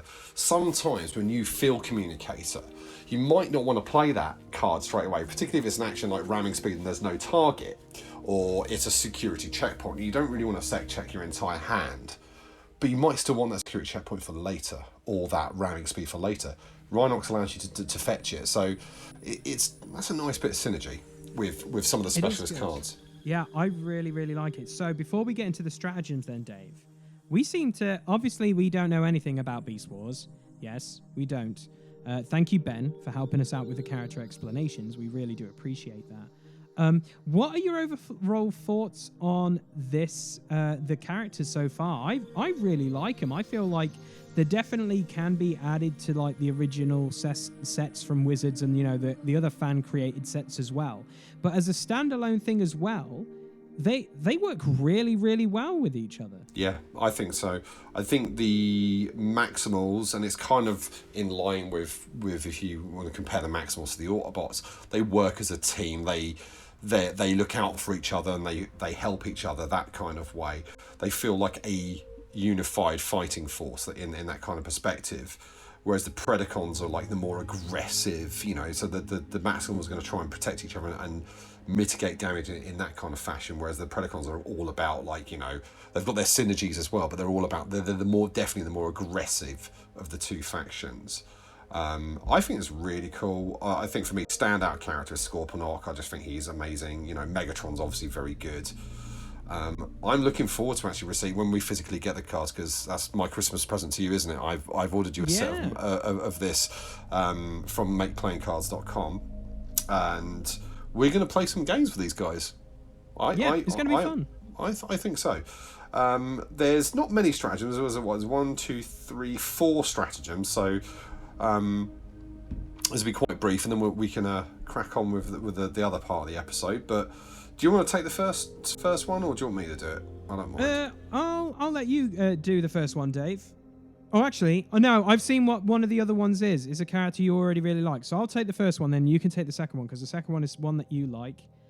And then, because I think you'll get a kick out of it, because I haven't seen it, but I've seen the artwork on it, so I think it's Rat Trap, so I'm going to keep it excited, because I know you love your secret actions. Yeah, go for it, man. You who are you doing first? We are going with a Change of Heart with BLACKARACHNIA. Now, it says here, BLACKARACHNIA gains the maximal affiliation, so she looks like she changes factions, which is kind of interesting.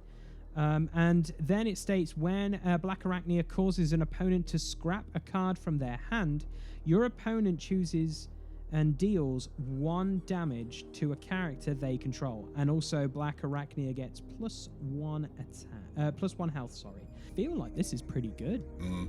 Definitely. And also in looking at the wider card pool as well from the other expansions that we could play with, that's incredibly good. Yeah, it is. So that will take her from what? Because it's 1 star, this stratagem, and she is 8. She'll become a 9-cost character with, I believe, 12 health. Yeah, 12 health is what she will get from this. This ability, as well as gaining 1 additional health.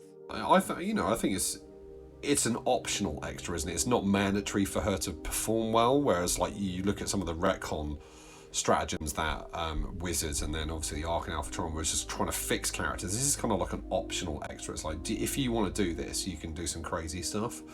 I'm glad Randy's had the foresight there to make it just when she does it. So it's really when she's defending. Absolutely. Dave, your card is for Maximal Rat Trap, and it is called Explosive Ambush. I like this. I've just read it whilst you've been announcing it. This card is mad. I love it. It's mad. It's mad. That's it. It's great. When you have Maximal Rat Trap on the battlefield, deal 1 damage to an opponent whenever you play a secret action.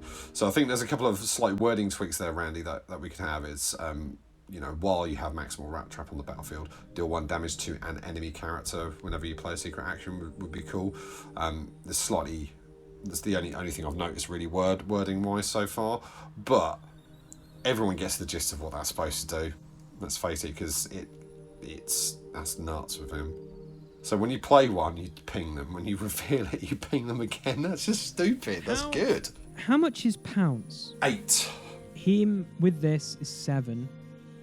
So then you take the stratagem, which goes 9 to go 16. What is Skywarp with the secret actions? 8 or 9.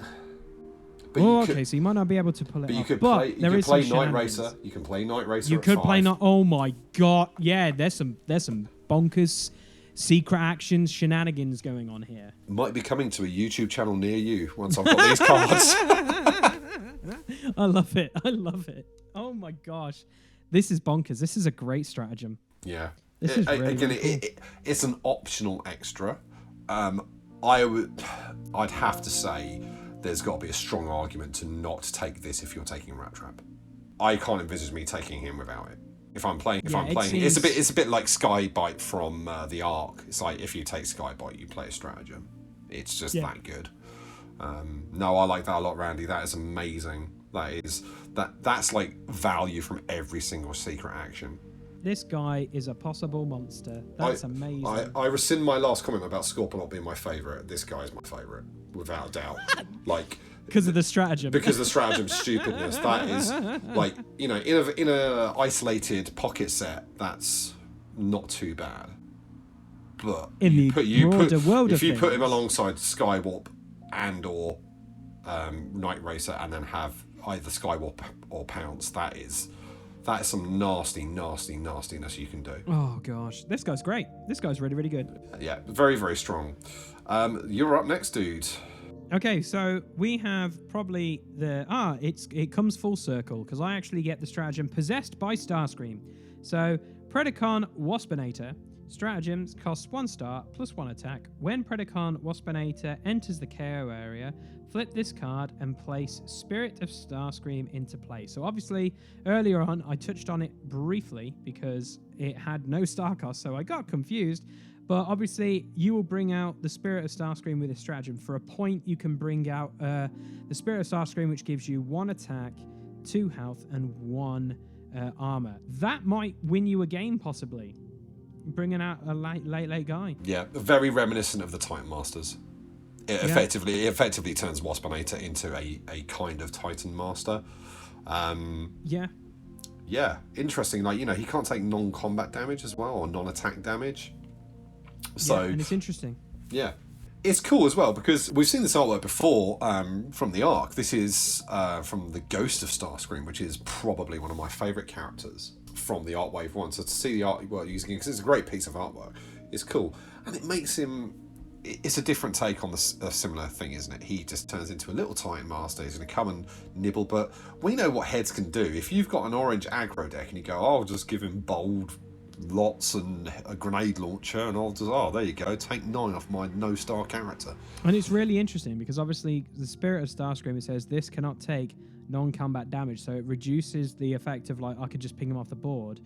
But it opens up some really interesting possibilities with how your other characters could be built. Like, you could have a turn where you just play all these powerful upgrades, so this 1 attack guy could end up polishing off another person just because you might have left him on hardly any health. Obviously, Spirit of Starscream is ranged, so obviously that fits into the theme of, like, he was a jet, which is kind of cool. But yeah, I really like it for a star, to get ahead for a star, which will take Waspinator from being a 6 cost character to a 7 cost character. And then if you think about it, in alt mode, he goes to attack 3, so pierce 4 he has. So obviously you're creeping up to obviously getting that pierce. So you're already getting pierce 3. That's really good.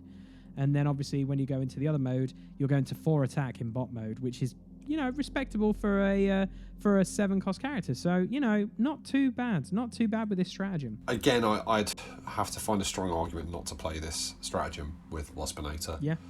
I think it's very good. It's almost like an auto-include with him.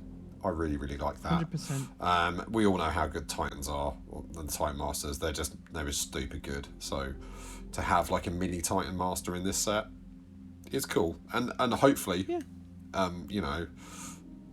we're going to see some more cards from Randy, because we've only got one left to review now, haven't we? It's the last stratagem. It is the last stratagem, so it's all on you, sir.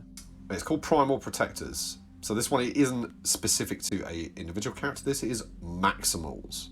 So notably, the Predacons didn't get one, but the Maximals did. In fact, the Maximals got more stratagems in the set than the Predacons did. 2 stars. If your starting team is only Maximals, your Maximals gain Bold 1 and Tough 1. That's great. That's great. That fits in with Primal's ability as well. So that's a nice bit of synergy there. 2 stars is quite a lot for a stratagem. You don't see many at 2 stars. But I think that could be very, very good in the right build. Yeah, I'm just looking at it now. I really think it could give you loads of different options. Like, definitely 2. I'm looking, if you're just thinking of this as a straight set across the board, with this, you're looking at possibly a 2 wide if you were going to mix, if you were going to try and keep it like that. So it's interesting. It is really cool. So obviously you'll have a few of the smaller characters if you were just going to keep it to these, which is really cool. Obviously with BLACKARACHNIA having the ability to become a Maximal can be really interesting as well. Giving her a Tough and Bold 1 can be really cool, because obviously if you have more cards in hand than your opponent, your characters gain Bold 1. That is very key, so you can end up getting bold bold 2 off the bat before any more additional bold, which is kind of cool. Lots of stacking. There's lots of like cumulative effects.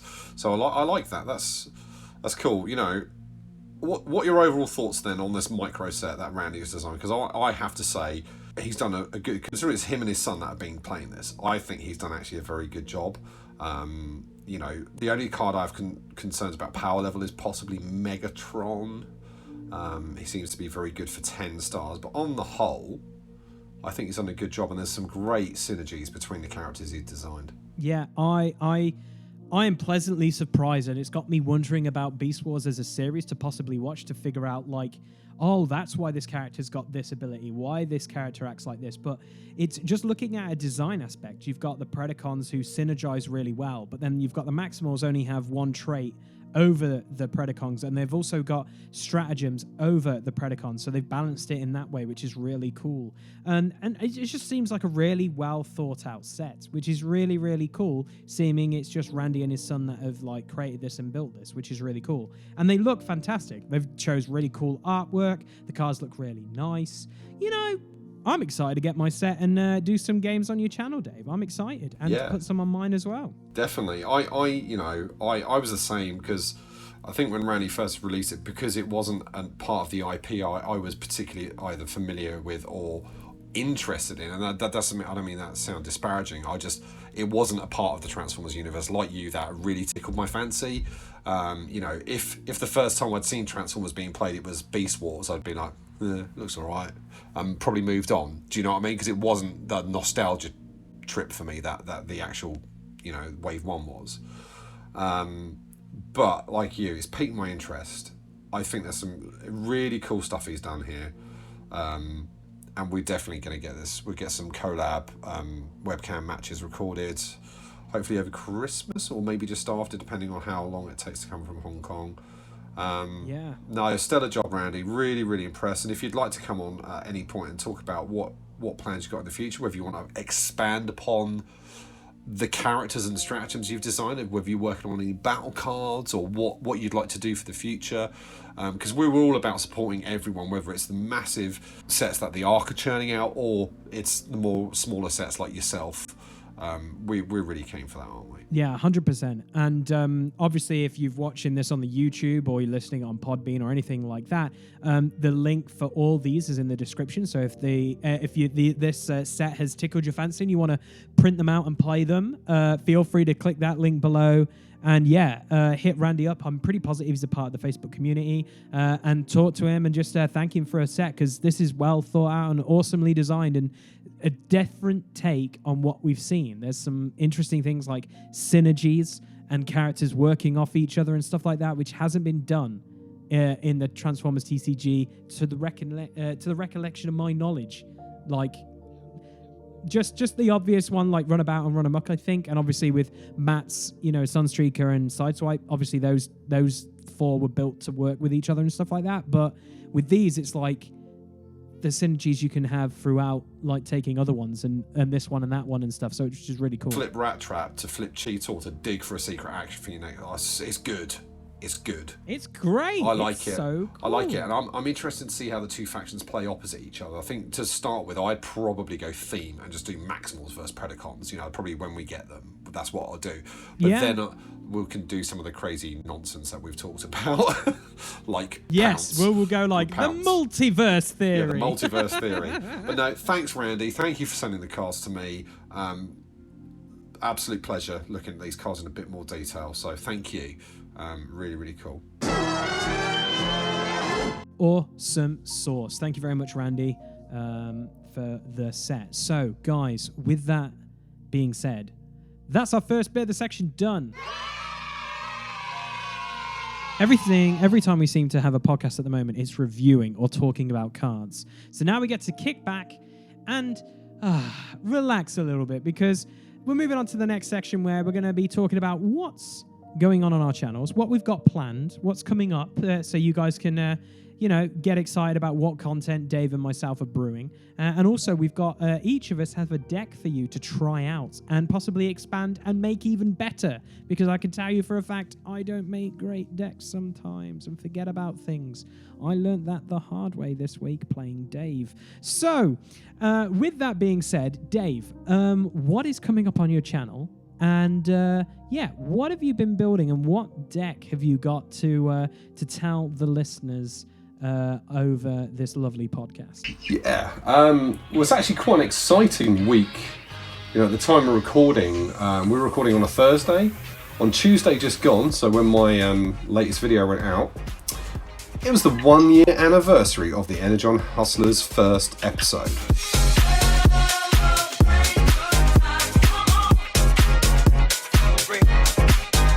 So it's been an exciting week for me because, unfortunately, at the time of this podcast going out, the competition will have ended, but I've been able to do a giveaway competition for my viewers and listeners. I've donated some really cool product from jokerstoybox.com, who are a UK friendly local game store.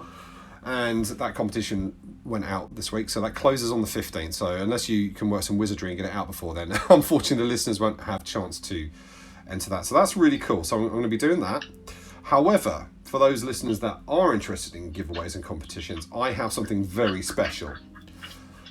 I'm a relatively new YouTuber when it comes to making content. So my subscriber count isn't as high as the mighty Mr. McAlpin. It's all right, man. But we are nearly at 100 subscribers.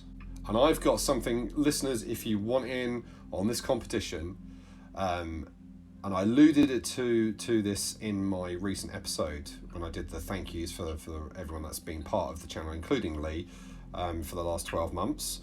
If I hit 100 subscribers over the Christmas holidays, I have a full set of Alpha Trion Protocol sets 1 and 2 printed on their way for a lucky listener. That's legit.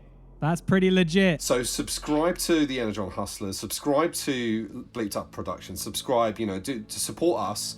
And as a thank you, because there's been many people involved in the last 12 months, I thought I'd do something extra cool as a prize.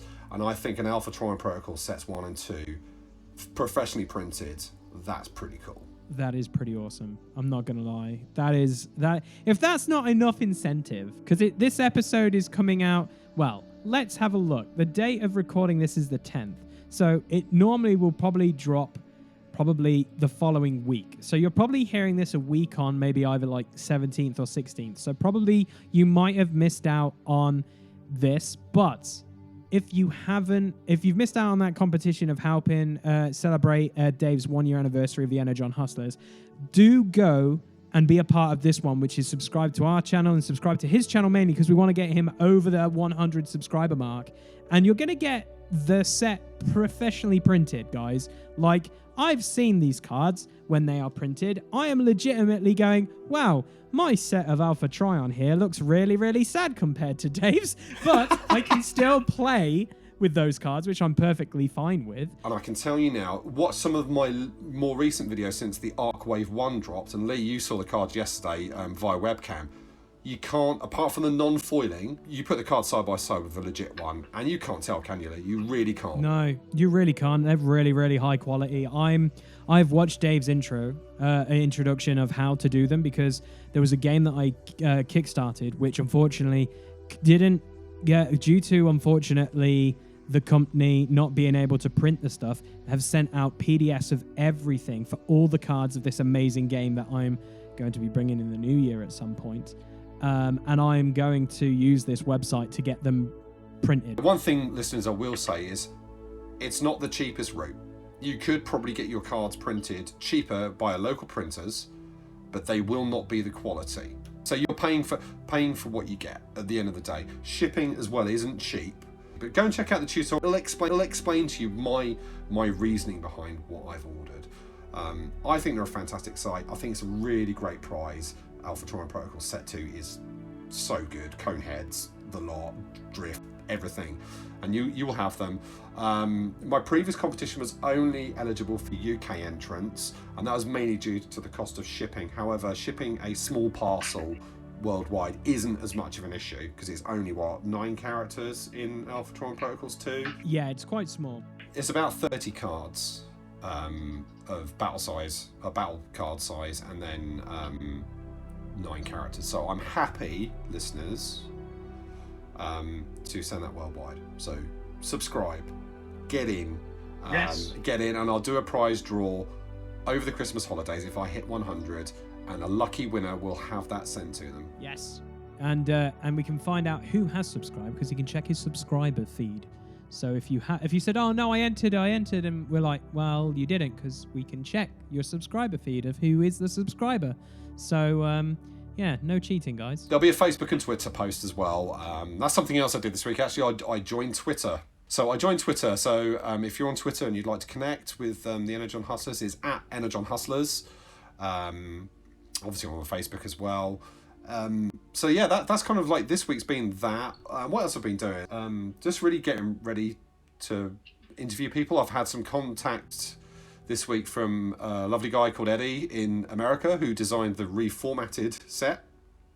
And me and Lee, we're going to be interviewing Eddie, aren't we, at some point on that? Yeah, we are. Yeah, we just need to connect so we can have the creator and we can obviously talk about the card, but also have the design aspect as well. So that would be another really good episode to listen to, because to get behind the design aspect, because obviously if you've listened to the Metaphor episode, some of the answers he gave to why they did some of the card design and stuff like that was really insightful. So that'll be a really good episode to look out for in the not too distant future. I've been chatting to Salty this week of Blues on Attack fame. So he said he would like to have a chat with us at some point, which would be awesome. I've been designing quite a few decks for the channel. Did a lot of editing. I had a real technology mishap this week with editing. It meant I had to edit the same video twice. The things we go to, but this is the thing, the people just like click on YouTube and they're like, play, and like, you don't know how bad it can be if it goes wrong. But no, I've been building a lot of decks. One I'm going to go through after you chat about what you've been doing, when we do a little deck tech section.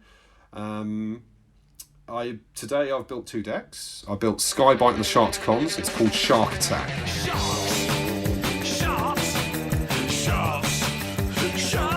All the teeth all the time, and all the beast, all bold, black, bold, pierce, horribleness. But yeah, that's what we've been doing this last week or so, mate. Awesome sauce. So for me, it's been quite interesting because obviously, as I stated on a few podcasts previously, our channel is kind of changing. We are moving into a new era at Bleeped Up Productions. We're focusing on podcasts. We're focusing less on certain games. We're trimming. The best way of describing it is as I'm trimming the fat off the channel. Like, I know what I want to do, and obviously, like I keep saying, if you're a one-man team, you don't have a group of editors that can just basically go, I'm going to put this amount of content out all the time. So we are always wanting to do production values and quality over just bombardment of content. So obviously, we're doing One Shall Stand, One Shall Fall as a podcast. We want to be a voice in the community.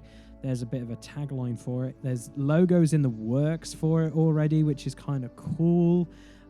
We've got merch on the horizon, Dave. We're gonna have some custom cards that you guys can hilariously play in a game. To let you guys know, they're not going to be a lot of stars because they're just going to be some fun things that you're able to play as a possible stratagem, just to give you guys a heads up. So we're not breaking the game with busting characters, just awesome stratagem cards for you guys to just hilariously support our channel and be like, oh yeah, I'd like to play that card just as shits and giggles in a way. So we're working on that. And there's a lot of stuff. Like, in my free time, I've been painting a lot of minis because, as most of you might not know, I do a lot of miniature games. I've talked to Dave a little bit about it off air, but in the new year going forward, we're going to be bringing some Imperial Assault campaign videos out. Which, if you know anything about Star Wars, I wouldn't say I'm a mega fan, but I enjoy Star Wars.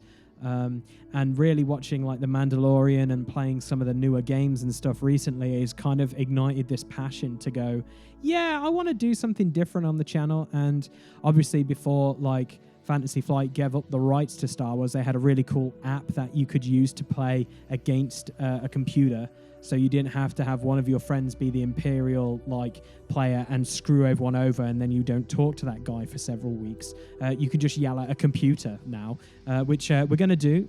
So we're going to do the custom adventure that they've done, Fantasy Flight, before they obviously passed over the rights. So that's going to be coming soon. The first episode has been filmed. It is coming out in January, so look forward to that. And there's some other fun stuff on the horizon, but obviously, you know, still with COVID.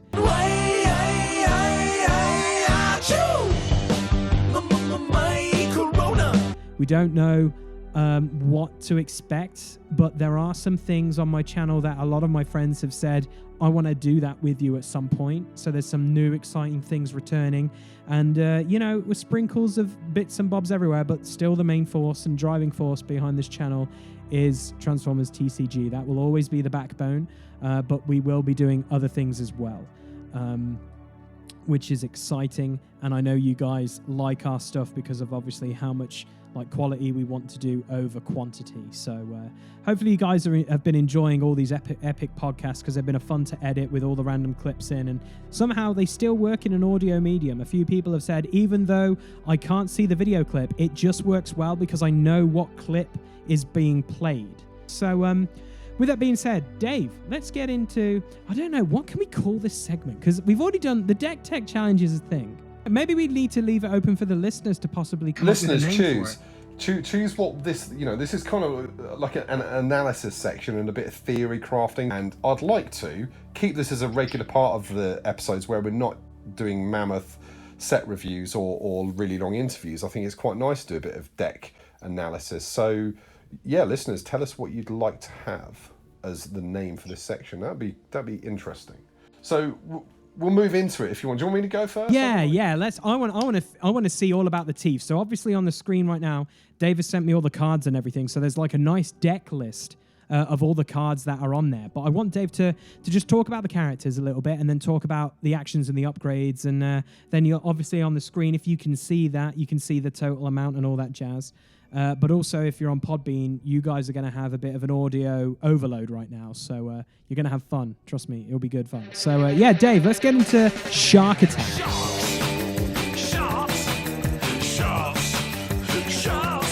The deck that you built for this. Right, listeners, this deck is called Shark Attack, and it's completely comprised of Arc Wave 1 characters. So there's probably no surprise for those of you that have listened to the set reviews and are familiar with the Arc Wave 1. The one character, and we talked about this in our set review, and Lee was like, I need to play this guy because it's a flying robot shark.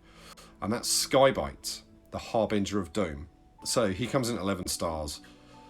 So he's the core of your deck. He's your big heavy hitter. 7 attack, 15 health, 1 armor. When he attacks, put the top 3 cards of your deck face down under this. So interesting, does something cool. He's got to do something cool with that, hasn't he? Bot mode, he's leader in range. He's beast and melee in the other mode.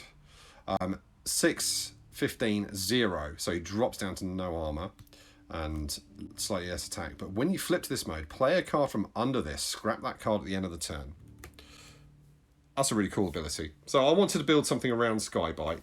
And then it could just conveniently fit in with these other 3 characters that kind of round out the remaining stars, barring one. I've got a star card at the end, which I'll come to. So my next character is a voracious hunter, and he's called Gnor. He's a Sharkticon, beast melee. 3, 10, 2. When you flip to this mode, return a mercenary card from your scrap pile to your hand. Bot mode, 3, 10, 1. When you flip to this mode, one of your Sharkticons gets bold 2 until the end of turn. That can include himself. So he's really solid at 5 stars and a really nice mercenary at 5 stars as well, I think. And then the last character from the Arc Wave 1. I've got 2 copies. I could have up to 3 if I had the stars available, but I've got 2 copies of Sharkticon Feeding Frenzy. 2 attacks, 7 health, 0 armor. So a bit weedy, but they only cost 4 stars each. Horde 3, so you can have up to 3. Revenge, untap one of your tapped Sharkticons if you don't draw a card. So if they yeet it off the board and you haven't attacked with anyone else, you're going to replace a card in your hand. You're going to get a card back. Or you can ready for action one of your other Sharticons, which I think is quite sweet, and it kind of fits in with the 86 movie. 3/7/0 in bot mode. Tap, scrap a black card from your hand, draw a card. You may play a card. That's a really solid ability as well. And tandems, obviously, if you've got lots of them. So these cards were designed by Matifer in the case of Skybite, and then Nor and Sharkticon were designed by Ad, so Blues on Attack. So I wanted to do something with that team. What do you think of the team, Lee, so far? Does that sound pointy and teethy enough for you? Mate, there is enough teeth in there that the Cheshire Cat is even smiling right now. There's a lot of teeth. There is a lot of teeth, and it's awesome. It's good though. I want to hear about this craziness because you hinted at bold like madness. So I'm intrigued like what madness will ensue with all this teeth.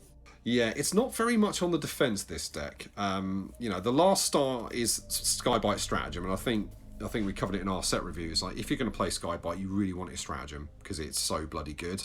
And his Stratagem is a star. For each card under your Skybite Harbinger of Doom, he has +1 health and +1 armor up to +3/+3. That's so good. You know, that takes him from 15 to 18 health off his first swing. You don't even have to flip to the bot mode and play one of the cards. You can just leave him with 3 cards under him. He'll have 18 health and 4 armor. Yeah. Yep.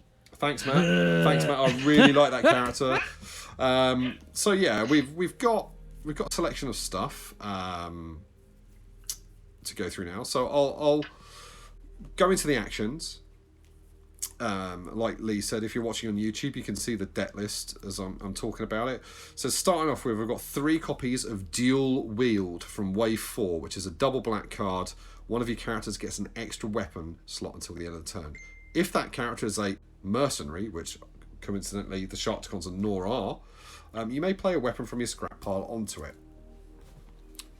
I thought that had synergized really well with some of the other stuff in the deck.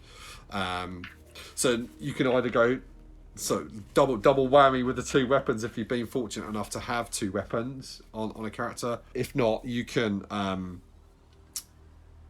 pull one of the weapons, which I'm going to go through in a minute, back onto a character. So I think that's got some real mileage, and the fact that Nor can get it back so you can keep doing it seems naughty.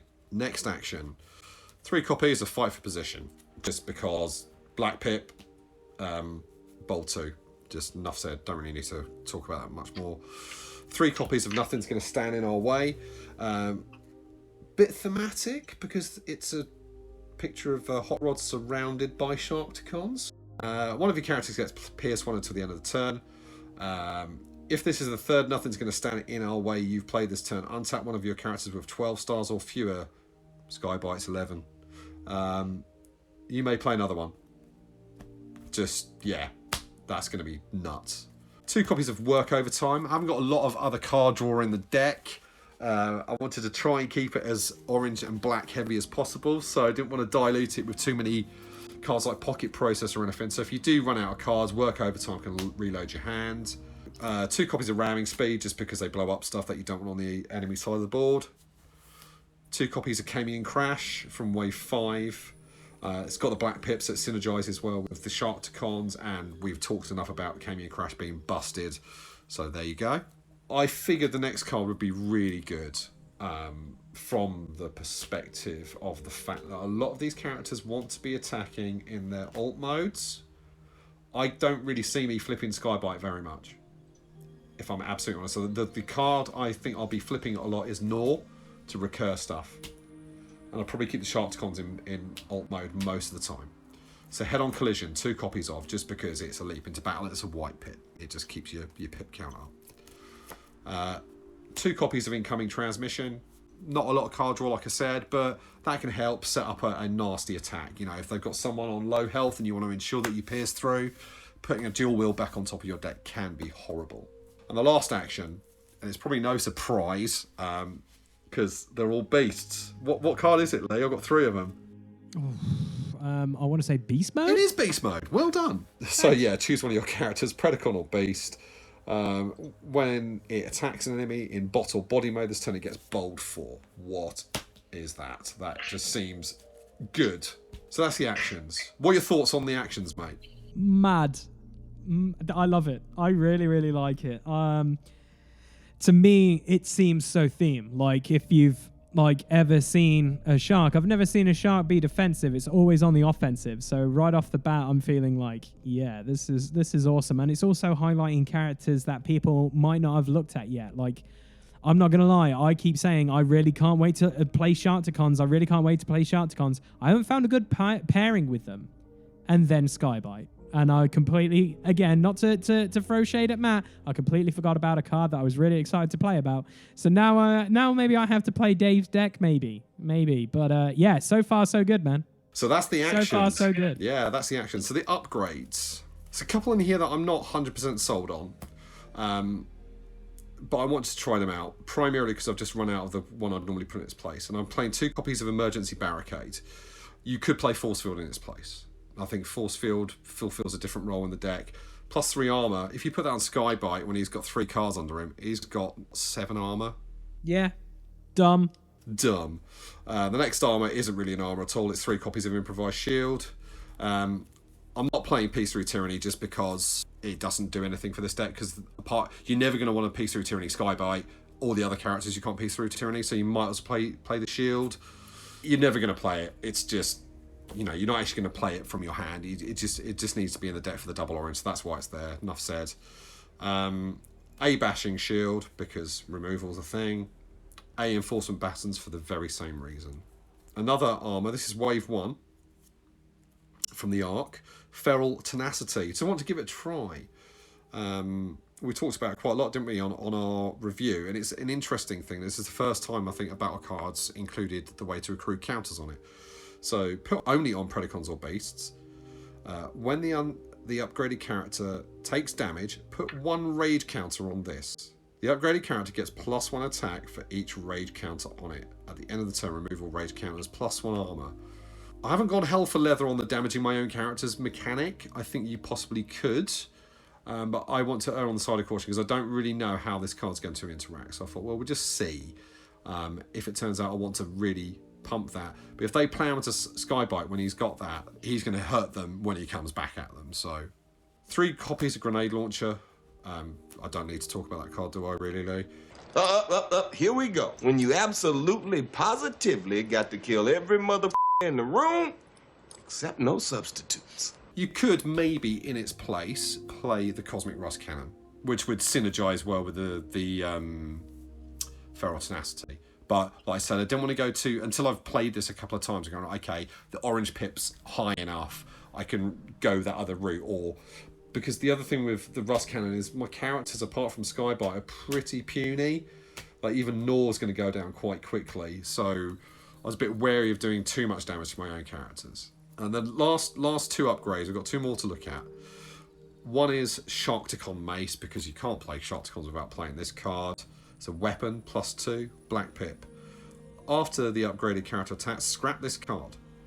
If the upgraded character was a Sharkticon, put it on one of your other Sharkticons instead. Thank you very much. Seems good. And lastly, if you're playing Skybite, I think you want the Tsunami Blaster. Would you agree? Oh, yeah. Oh, yeah.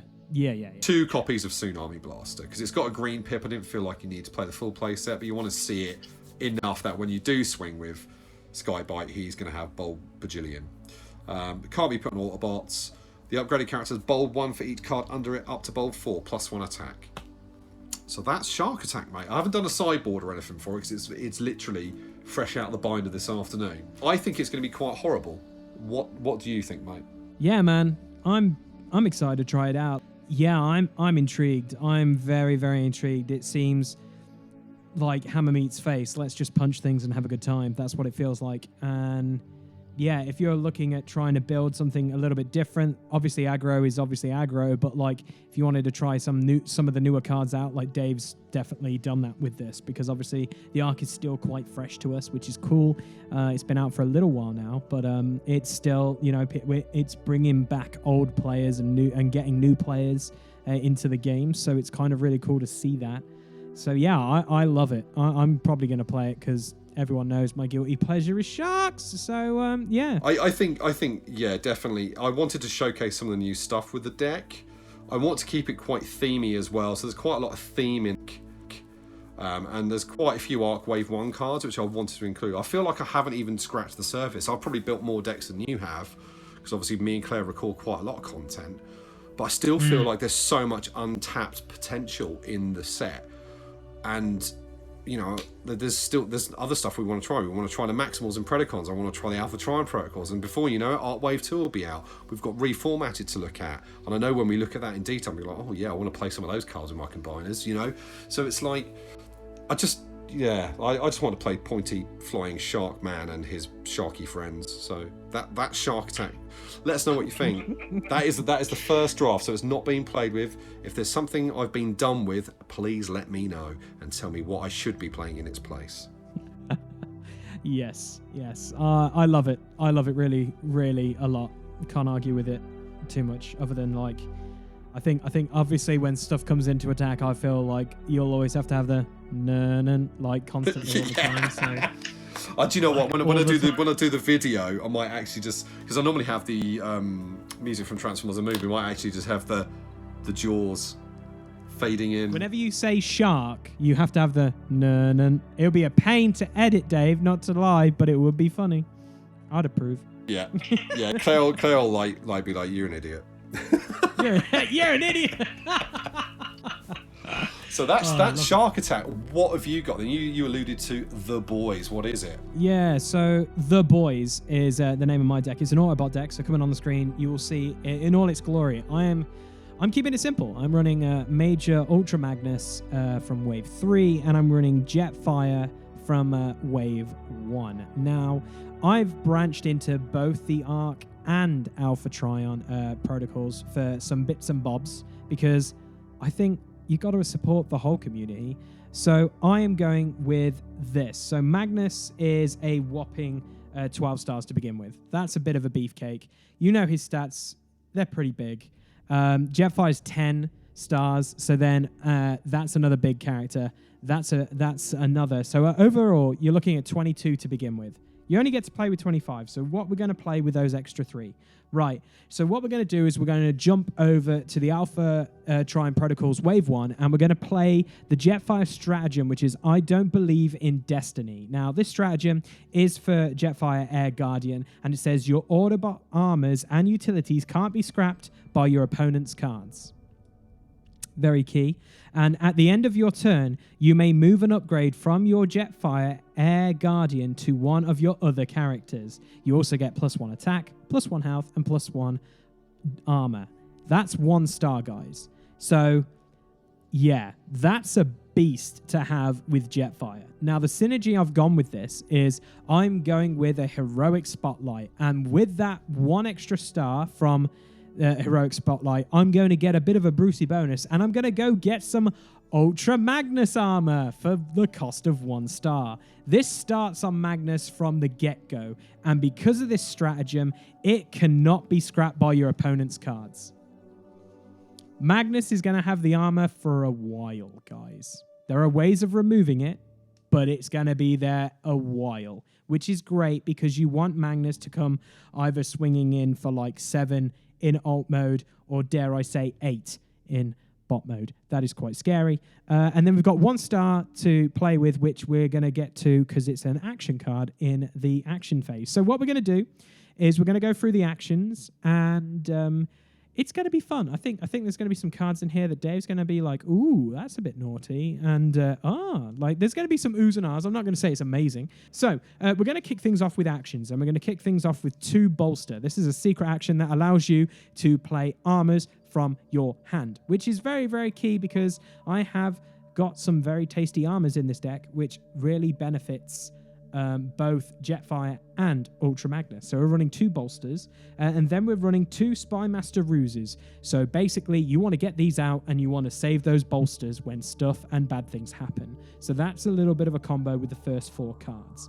Then, because of synergies and stuff like that, we're going with Rollout. Rollout's in the deck because I want to flip Jetfire constantly to get stuff from my scrap pile. Also, it's in there because of the dual icon for Magnus's Pum Pum ability.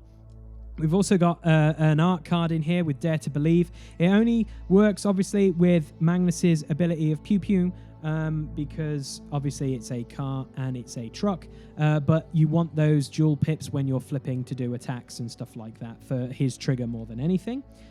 We're then running 2 ramming speeds because we need to get rid of upgrades. It's very, very key. We're going to run 2 belligerences because these 2, with some of the upgrades I have, hit really hard and horrible. So giving your opponent nothing but like the sad face of playing a belligerence and going, yeah, those blue cards are just nothing now. And these guys are basically hitting very, very high and hard. It makes them really, really sad. We're then going to play a new card that Dave played against me this week called Scan the Vaults. That card is bonkers. So good. So good. Dan, good job with this whole card design. Basically, the ability with this card, if you didn't know already, guys, is allowing to draw stuff and play stuff from your scrap pile. Sorry. Yeah, KO. No, scrap pile. I am right. It's scrap pile. I get them confused so many times, which is hilarious. But the best thing about this card, which is really, really good, which I think it's probably Dave's favorite card of the set, to be honest, is the fact that you draw a card, then you draw a card for each scan your vaults in your scrap pile. So it's card draw, but then it rewards you if you have scan the vaults in your scrap pile. It's really, really good, and you want to keep drawing with this deck because you want to get like a couple of horrific, should we say, upgrades out on the board that basically get bounced back and forth between Jetfire and Ultra Magnus. Now, moving on, we're going to get into the star card. Now, the star card, I wanted to throw in some flair because it never gets played, but I think it could work in this deck quite surprisingly well, and that's Fuel Cache, just because it's a orange, blue, and white, so it works towards Magnus's ability, but the ability to just have card advantage in your hand, but also scrap stuff into your just basically put cards into your scrap pile is really, really strong with this deck because it just gets through some of the cards where you're like, where's that powerful action coming? When's that powerful upgrade? Oh, I can flip Jetfire. I can get to play this upgrade now because it's in my scrap pile. That's really cool. So there's constant fun synergies going on with the scrap pile with this deck, which is kind of cool. And also, for finishing off, the final action is heavy-handed. Both these guys are quite big boys. So having heavy-handed, giving that +2 attack and plus Pierce 4 can be quite relevant. There's not a lot of Pierce in this deck, but at the same time, they're there to just basically punch, things through, which you really want to at the end of the day. So, they're the actions. There's currently 20 actions in this deck. So thoughts, Dave, so far of the shenanigans I've kind of put together? Naughty. Jetfire Stratagem is arguably one of the most powerful that is in Alphatron Protocols 1, without a doubt, and I said as much when I reviewed it on my lonesome. Before me and you started collabing, I did a set review and I was like, this is nuts. That and Magnus Armor being indestructible is so good, because that's what you was finding yesterday when we played... we played 2 matches, didn't we, yesterday? And Magnus Armor, you did get it, obviously, because it's Magnus, but I just popped it. We're just like that off that goes. So you're having something that makes it permanent is really, really key, because you kind of are really paying quite a lot for that. 2 stars for an armor is a lot. I love Bolster. Bolster's really good. I really like it, mate. Fuel Cache is a really nice choice, I think, because normally the drawback of Fuel Cache is like, oh, I didn't flip all 3 colours, I've put them all in the bin. Jetfire don't care about that. Jetfire's like, back it comes. It's like, Access main security. Access main program grid.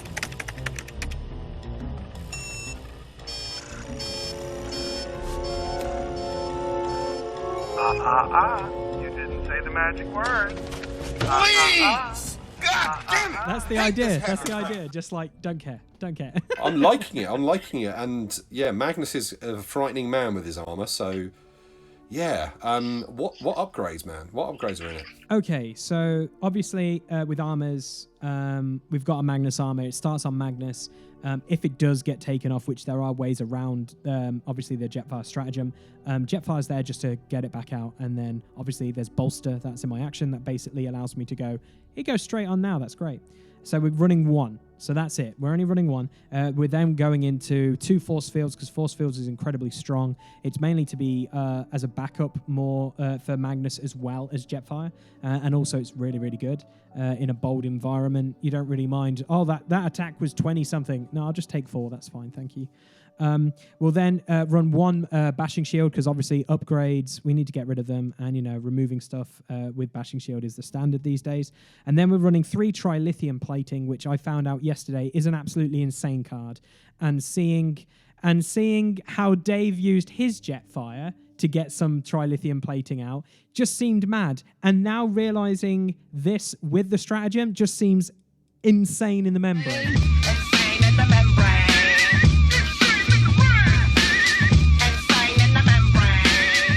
Be honest, to be literally the craziest thing ever. So they're the armors, very simple, only 6, but we don't mind. Weapons, let's go for it again. 3 grenade launchers. Samuel L. Jackson puts it the best. Here we go. When you absolutely positively got to kill every mother in the room, except no substitutes. Yeah, when you have to kill every mother trucker in the room, you do not hesitate with a grenade launcher. We are then running a backup beam because Magnus wants bold, but it's also in there because if situational, really, more than anything. We're running 3 javelin because it's one of my favorite cards. Both of these characters are ranged. Dave hates javelin, but it's really good with both of these characters because both of them are ranged. And, I'm okay with that. Then I'm going to be running 2 of the new weapon from the arc called Vampiric Ribbon. This is incredibly a powerful card because it not just does a ton of damage, it repairs. So repairing is very, very key for both of these because you will be trying to keep these guys long enough, but effectively this deck hits supposedly quite hard, how I've written it on paper, that hopefully your opponent doesn't hit you that hard that you need to repair. So this is a very situational card, but most of the time you want to put this on either or the characters just to repair. It's just ridiculous. The utilities, we're running 3 of the Matrix of Leaderships. Now, this is where it gets a bit crazy because obviously Jetfire's stratagem. With the Matrix of Leaderships, if you put 1 out on Magnus, 1 out on Jetfire, they're going nowhere. That's an issue for your opponent. So obviously you're taking away from Magnus's powerful ability, but at the same time giving +1 and Pierce to one of your mates, and then obviously +1 and Pierce to your other mate. You can just have fun with the cloning, shall we say, of Matrix of Leadership. We are then going to kick it off 1 for Pocket Processor, just in case you don't really see that Matrix of Leadership and you want to go the route of card advantage, and you want that because you want to try and get some of these upgrades out quicker. That's a really good way of doing it. And then what we're going to do, we're going to finish with the final utility, which is Energy Pack, just in case it's the end of game and you're almost dead. Having an Energy Pack on a character to give them that little bit of extra health so then you can go in and punch and you might survive. So the dream setup obviously is Magnus with his Magnus armor, living the dream. Jetfire with all 3 trilithium platings on, you're living the dream. And with the extra health, that will just make your opponent really, really sad. So the idea is these 2 big boys are ready to come and play and take out like squads of Decepticons and other troublemakers. So there's the deck. It probably needs a little bit of work. I'm open to suggestions. It's on the screen. Obviously, if you've listened to it on Podbean, you know roughly what to look for. But thoughts, Dave, on the hilariousness, which is the boys? Yeah, you definitely nabbed some of my ideas from that deck I played yesterday. Just to let the listeners know, I was running Jetfire and Windblade from the Ark, wasn't I? It was insane. That combo is insane. With Fireflight as the buffer while she gets set up. So you're doing a very similar thing. You're using Magnus with his high armor as the buffer, negating the need for little piddly Fireflight, which is really, really cool. Like, I always get really twitchy around Too Tall, but I think Magnus has got the beef there, and the fact they can't get rid of Magnus armor is crucial. So the play I did yesterday, listeners, that has inspired Lee to go for Wave 1 Jetfire was I flipped was it Escape Route, didn't I? Escape Route Windblade. Yeah. Flipped some cards, put 1 trilithium plating in the bin, and then got something else, another upgrade. I put 1 in the bin and put another upgrade in my hand and took another action. And then in my hand I had a trilithium plating. and then there was already another one in the bin already, wasn't there? So what I did is I played Trilithium Plating from hand, put the one that Windblade had just put in the scrap onto Jetfire, then I flipped Jetfire and put the other one from my scrap pile that was already in there on him. So one turn, all 3 Trilithiums, and you could not get through. From that point, it was such a grind. You weren't even playing like weaklings. You were playing Rodimus Prime and Magnus. Yeah, and they couldn't, and they were hitting for like, no joke, guys, they were hitting for like 13, 14, and it's like, do, that's 4. You're like, what? So Trilithium Plating for the extra defense, but also, you know, it negates Pierce. I didn't even run Pierce yesterday. It's just the fact that if you run Trilithium Plating and Jetfire and Windblade and a little bit of blue, oh my God, it goes miles. Like, even Windblade got spanked to pretty much all but death, and then she basically just lived. Like, she wouldn't die. It was ridiculously amazing. And the key to that was one of the cards that you've included in the boys as well, which is Vampire Ribbon. Just like, you got her to close to death, and then she just crept back. You know, I took Magnus down, and then Rodimus just couldn't do enough. And it's really cool to see you tandem Arc with Alpha Trion in your build as well. You know, to see, I don't believe in Destiny, which is arguably one of the stronger ones. I think their recent finals had a Jetfire deck in the final, so really cool, really strong. And you know, I'm up for, let's see if in fact that'd be a really cool follow-on to this. Let's do Shark Attack versus the boys. Yeah, let's see how it works. I'm scared though, because that's a lot of teeth. I don't want to be like picking teeth out of Magnus's armor, you know. I don't want it's his armor. He don't care. I can't blow it up or anything. It's gonna be bonkers. It could be interesting. It can be very interesting. Yeah, I think they're both two really interesting decks. Embracing, and like we've said it many times, you've got to be behind this content, listeners, because it's the future of the game. It is so vital that we embrace this and support these guys that have put in hours and hours of testing and design time and all that sort of stuff. You know, they really have worked so hard to keep this game alive. And I'm all for it, man. Let's do it. Let's do it soon. Let's do it over Christmas. Yeah, but we need a name for this little section. I couldn't think of one off the top of our heads. So give us a name for the section, listeners. Really, really, really would like to bring some more of our ideas forward in the future. 100%. So, guys, we have the last part of our section of our podcast, which we're going to turn on Teletran. From the secret files of Teletran 2. In the days of Megatron, Decepticons developed the art of espionage using cassette technology. That's right, Teletran is here, and we have 2 viewer questions. Now, every time before we do any recording or anything like that, we put out on the Facebook communities and stuff like that, would you like to be a part of this show? We want you to be a part of the show. Put questions forward to us. It doesn't have to be Transformers related. It could be anything within reason and all that jazz, but we want this podcast to be a voice in this community. So if you're watching this on YouTube and you want a question being answered or anything like that, please comment below, let us know. Look out for our posts on Facebook, which obviously you've seen by now is Optimus Prime pointing at you, yelling at you, which is kind of cool. But we've got 2 questions this week, Dave. The first question we have is from Travis Butler. He says, which is the best way I can have TCG battles during this current time, as I've just started collecting but have no one I can play the TCG with? So, Dave, do you want to put forward some possibilities for him, and then I'll Yeah, absolutely.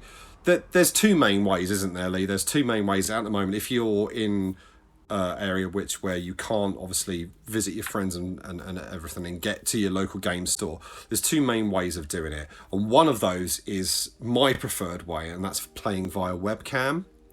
Most smartphones have got decent cameras nowadays, and you just need a tripod. How much was that tripod you bought for yours, mate? It was literally a tenner. It was a tenner from Amazon, yeah. I think mine was comparable.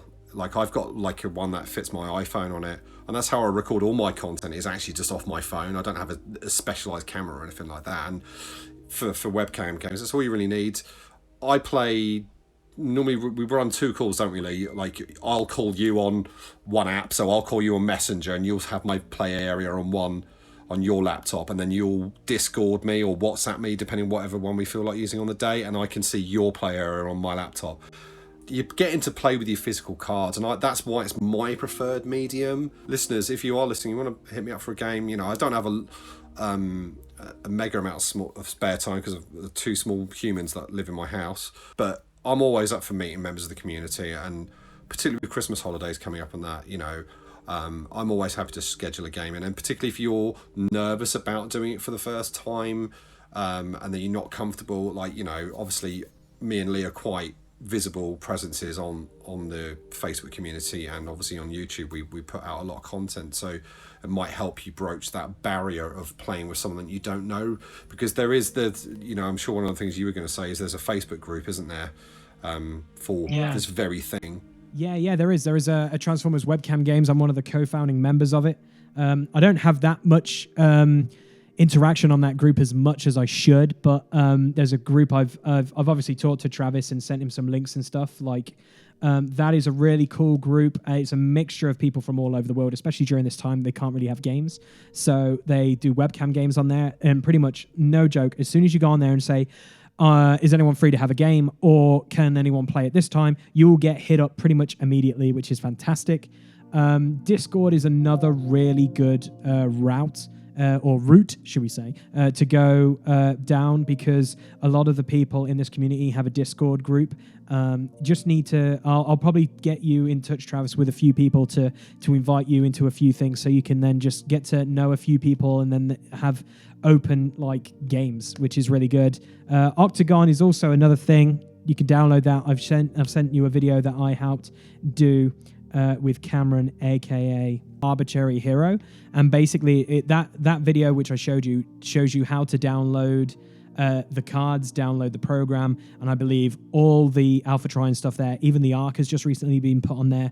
And then if you say, hey, is anyone wanting to play online, you will find matches. It's basically kind of you will. It's just be vocal, and people will listen. That's how I've always said, and people will give you games, trust me. They're the main two ways of doing it, aren't they? And I think Octagon's got obviously the advantages that you can just click and load your deck in, and you don't have to shuffle or anything. The computer does it all for you. I'm much more of I want to play with my cards kind of guy, so that's why I don't play on Octagon, but I know it's a really popular medium, and there's a lot of really cool guys that I'm in touch with in the community. Travis, they would more than happy to talk you through doing it. But if you want to play with your real cardboard cards, join that webcam group. Like Lee says, there's people saying all the time, anyone for a game. Or you can reach out to myself or Lee directly, and I'm happy, particularly if you want to learn the game. I'm more than happy to play some cool stuff with you. Moving on from that as a foundation, there are online events as well. So if you get the bug and you want to play at a more competitive level, there's tournaments hosted on Octagon, and there's also our good friend Dan from Vector Sigma runs an awful lot of webcam-based events online with cool stuff going on there. So, there is a vibrant community. Don't feel like you can't play in this COVID era. You can. It's just you've just got to find that different way of playing. And there's so many. The community for Transformers is just phenomenal. The community is amazing. It's a really, really good time as well to be getting in the game, because particularly from these print and play sets, you don't have to physically go and buy them. You can just print them off on a sheet of paper and do, for our UK listeners, a Blue Peter jobby. You just try stuff out. You don't have to spend a fortune on super rares and stuff, which is fantastic. It's a really good time. So welcome from me and Lee to the community, man. Welcome, and hit us up. We'll give you some games. Yeah, 100%. And also, I'm going to publicly say this because I always say this. The game is dead, so you can find those cards, print them, and play them, because if there are tournaments, your tournament organizer might be like, yeah, you need to play with the actual physical cards. But in this climate right now, if you have a printout of something, I will gladly play you with it, because I'm not that kind of guy. I'd just rather have more people playing the game.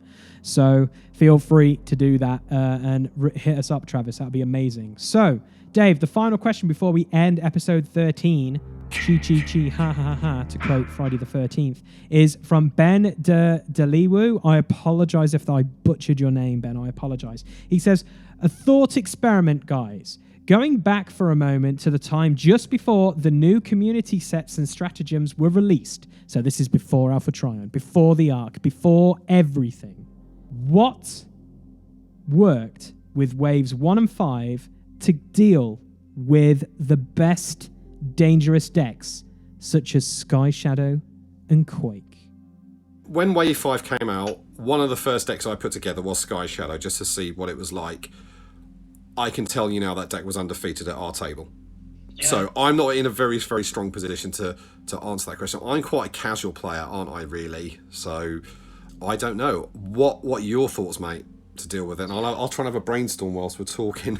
So I'm not gonna get on my high horse and say that I smashed these decks into the ground. One I went undefeated against, the other one I struggled with. So Sky Shadow, obviously, big issue. I never lost a game against Quake, ever, with a deck that I'm going to tell you about. Which I ran 2 decks against these characters even, that just obliterated. I didn't have fun playing these decks because they're not fun to me in my personal eyes. They're there to basically Stone Cold Steve Austin.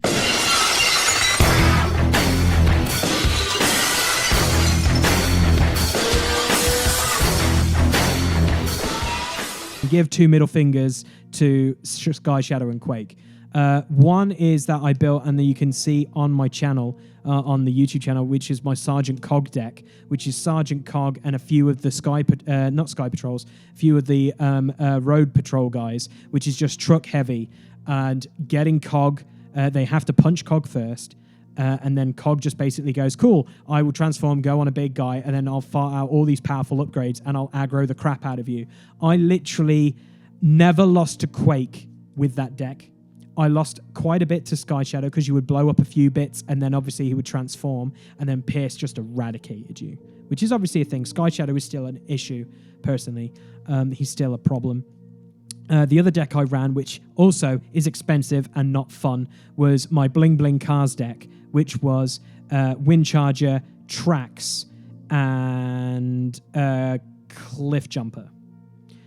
3 really expensive cards with all the aggro in the world, but it just gave people, again, hilariously big problems. Like, my one change that I did with this cars deck is aggro, which was fun because everyone said at the beginning of Wave 5, Trax is trash. I don't enjoy Trax. Well, if you look at Trax and do showing off and also have kinetic whip, you'll have all the bold in the world, and you're basically flipping loads and loads of cars, which is ridiculous. And you'll have all the bold in the world from other cars. And I can tell you now, at one point, I did 26 damage with Trax, and I had a steamroller on the table, or a steamroll, sorry, on the table. And I was hitting Quake, and Quake obviously doesn't have a lot of health, and whatever continues over goes on to something else. So it couldn't go onto the head, obviously, but it blew up other characters on his board. Most of the time when I got that dream play off, which was quite hilariously effective a lot, was you would basically kill 2 characters in one turn with Trax. It's not fun to play because I mentioned it hilariously on our Metaphor episode that the Cog one, I enjoyed building it, but then when I played it, I was like, this isn't fun for my opponent. I can literally kill them after 1 attack from every bot. This isn't fun. And it kind of defeated the purpose for me for running those kind of decks. But that's how competitive play is sometimes. And that's why I kind of sometimes only banter in a little bit of competitive play, because you'll see a lot of recurring lists.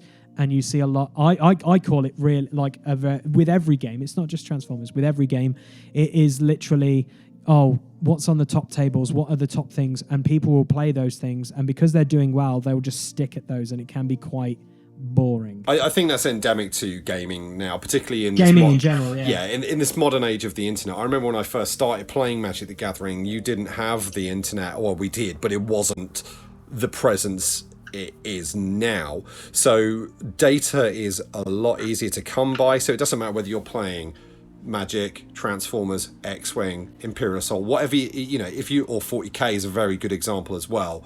Like, lists crop up all the time, and I think that's one of the reasons I haven't delved into the highly competitive side of Transformers, because for me it's a nostalgia kick and I love playing stuff from the movies. I'm not saying my decks are trash, because they're not. I built Sky Shadow, and I had Sky Shadow with, I had the Fangry build. Yeah, that's a horrible build. Like, it wasn't fun to play. When you're beating people and you just don't feel like you can lose with the deck. For me, it's like, some people, if that's your enjoy doing and you enjoy winning at that kind of in that way, then that's fine. I'm not saying you're wrong to do that, but for me, I just didn't enjoy playing with Sky Shadow. And it's kind of the same with Quake. I did have a Quake deck that was really cool. I had Quake with I think it was a couple of mini cassettes and maybe a patrol character or something. It was like really like loads of cheap and cheerful things, all with erratic energy grenades, and it was hilariously like the splash damage was nuts. But after a few games with it, I'm like, it's actually quite degenerate. And the same goes for Horrible. You know, I think from my perspective, I think it's a good thing that we've got these community waves because they have addressed some of those problems. And, you know, I know Dan has addressed the problems in his events by having Titan 1 as a format, by having Junkion as a format, and trying to switch things up and keep it interesting. And obviously they're allowing their Alpha Trion protocols in their events, which there are answers to these. You know, what was in the finals we had? I think there was a Dark Mount and Sky Shadow was one of the decks, but the other one was Jetfire and something else. So it's nice to see those community things. I don't know what the ARC are planning with regards to events using their content. And I imagine, being the supergroup that they are, you know, obviously got some high profilers in there, but for Wreck and Roll, Blues on Attack, Powered by Primus and all that, Matt, and from Matafor, you know, there's some big names, and I'm sure they're going to do something when the real world allows us to. Whether they do webcam stuff or not, I don't know. You know, just looking at individual card choices for against like Sky Shadow and stuff, I always found Hollow Matter Projector was key. I've kind of shied away from playing it all the time now, but like Hollow Matter Projector should definitely be in your sideboard, if not your main deck.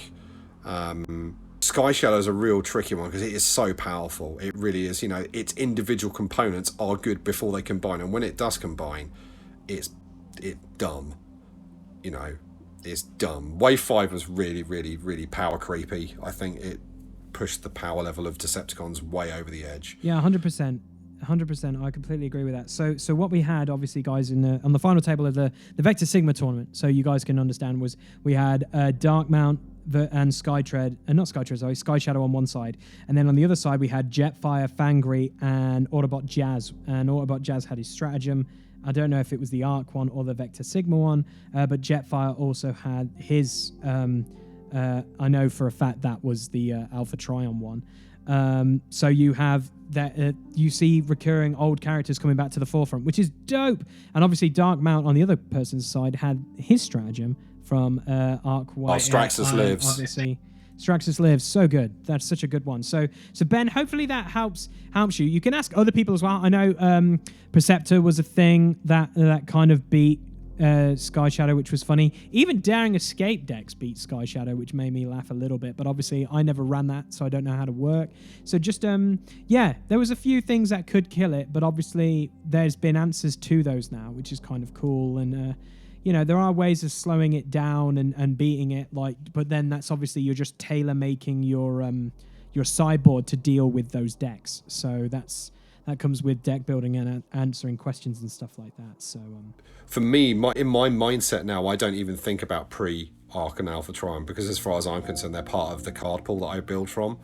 So it's very hard to think back to that mindset. I think, you know, tournament play was massively impacted this year. We didn't see an awful lot of like larger scale events. Obviously, Dan's been doing a stellar job putting out these Vector Sigma tournament. I think there's near enough one every month, isn't there? There's always something happening. Yeah, there's those guys there. I believe that Eye of the Matrix as well have been doing stuff as well, and just like people have really stepped up, because obviously we don't have the Gen Cons. We don't have the big tournaments people would go to. But obviously COVID happened.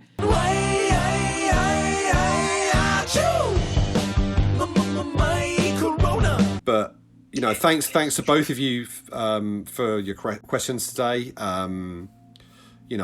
Listeners, keep them coming. We want to make this a bigger part of the podcast, like the Q&A session, because it's interesting to hear what thoughts the community do have. You know, I think that's something we both want, isn't it? Like a bit more interaction. 100%. We want, like, I think the best tagline for what we say is "One shall stand, one shall fall" is all about is we want to be a voice for the community. That's what we want to do. And like, I think this has been a prime example of a voice in the community. I bet some people didn't even know there was Beast Ward cards.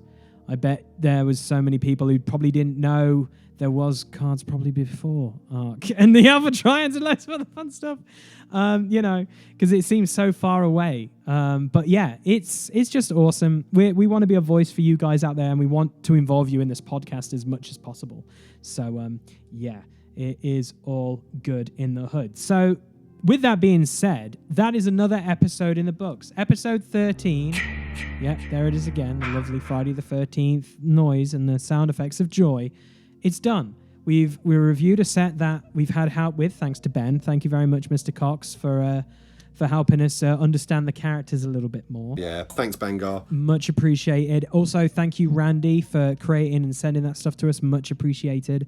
And thanks again to our listeners for sending emails for us to basically answer. So what we've got coming up on the next couple of episodes, we don't know what order they're going to be coming in, but we've got Wes from the Arc who wants to do an episode with us, but we're not going to be talking really about the Arc. What we've talked to him to get you guys a little bit excited is we want to talk about the raid aspect of Power by Primus, because obviously they've done a Unicron raid and we want to divulge and discuss how it was for the design aspect of that, and also what their future ideas are for the raids. And also he's supposedly a lore god, so I've got some fun questions, and I know Dave's got some fun questions to ask him. Yeah, I'm really psyched to be talking to Wes, because I'm a big fan of Power by Primus anyway. And the raids that they put out is, if you haven't tried it, try Unicron. It is so good. But for those listeners, I'm sure, unless you live under a rock, you're familiar with Blues on Attack and their series Blue Talk. Go and watch their last Blue Talk, because it's a massive session with most of the members of the Arc, wasn't it? It is really, really good. And if you want to sort of get a sneak peek of what we want to talk to Wes about, there's a little bit about the raids and what they're doing with it. So that's really cool as well, isn't it, Lee? That's a good episode to watch. Yeah. I could say we're gonna. It might have several forms of questions. Should we say, Dave? Maybe. I think so. Yes, I think so. So I'm looking forward to that. We've got Eddie Santos, who is a smaller team, so unlike the Arc, which is loads of people, very much like Randy. He's made a set called Reformatted, which we've had a brief look at, and he's kindly agreed to come on board, hasn't he? We're going to interview him as well about how he designed the set and what he wanted to achieve out of that. So yeah, if you've not seen Reformatted already, we'll be doing that. What else have we got coming up, mate? We've got Christmas coming up, so that's kind of fun. We've also got Salty has reached out to us and said he wants to be on an episode, so we're going to talk to a fellow Brit, which will be awesome. So that'll be really good. And yeah, if you want to be a part of this cast and do some stuff, you can send us emails and all that stuff and questions. But if you want to be on a podcast, we're more than merrier just to go like, hey, if you want to come on and talk some Transformers, you don't just have to be a big voice in the TCG or whatever. You could be a local who owns a store who wants to do Transformers stuff and stuff like that. We want to promote more stuff, because obviously we want to be a voice for the community. So if you've got tournaments coming up, please let us know and we will advertise them on here, because hey, we want to be a voice for the community. I love that. It sounds good. It just sounds good saying it. Absolutely, mate. I think there's so much that's going on in this community, and I'm proper excited. Yeah, I think that's another episode in the books, guys. Thank you for listening. If you've listened to it on Podbean, please leave a review. If you've listened to it through iTunes and stuff, a review is always appreciated. Give us those stars and give us your honest review. If you've watched it on YouTube, please leave a like. A like is much appreciated. Comment below for your questions to be answered on later episodes, which will be awesome. Also on the screen, go check out Dave's channel, my channel. Also, guys, don't forget, if we get Dave to 100, you might be able to win a printed playset of Alpha Trion Wave 1 and 2. So go and subscribe to his channel. Let's get him over 100 subscribers. That'd be amazing. And so, with that being said, it is a goodbye from me, Lee. And a goodbye from me, Dave. Thanks for listening, everyone. We'll see you on the next episode of One Shall Stand, One Shall Fall. One shall stand, one shall fall.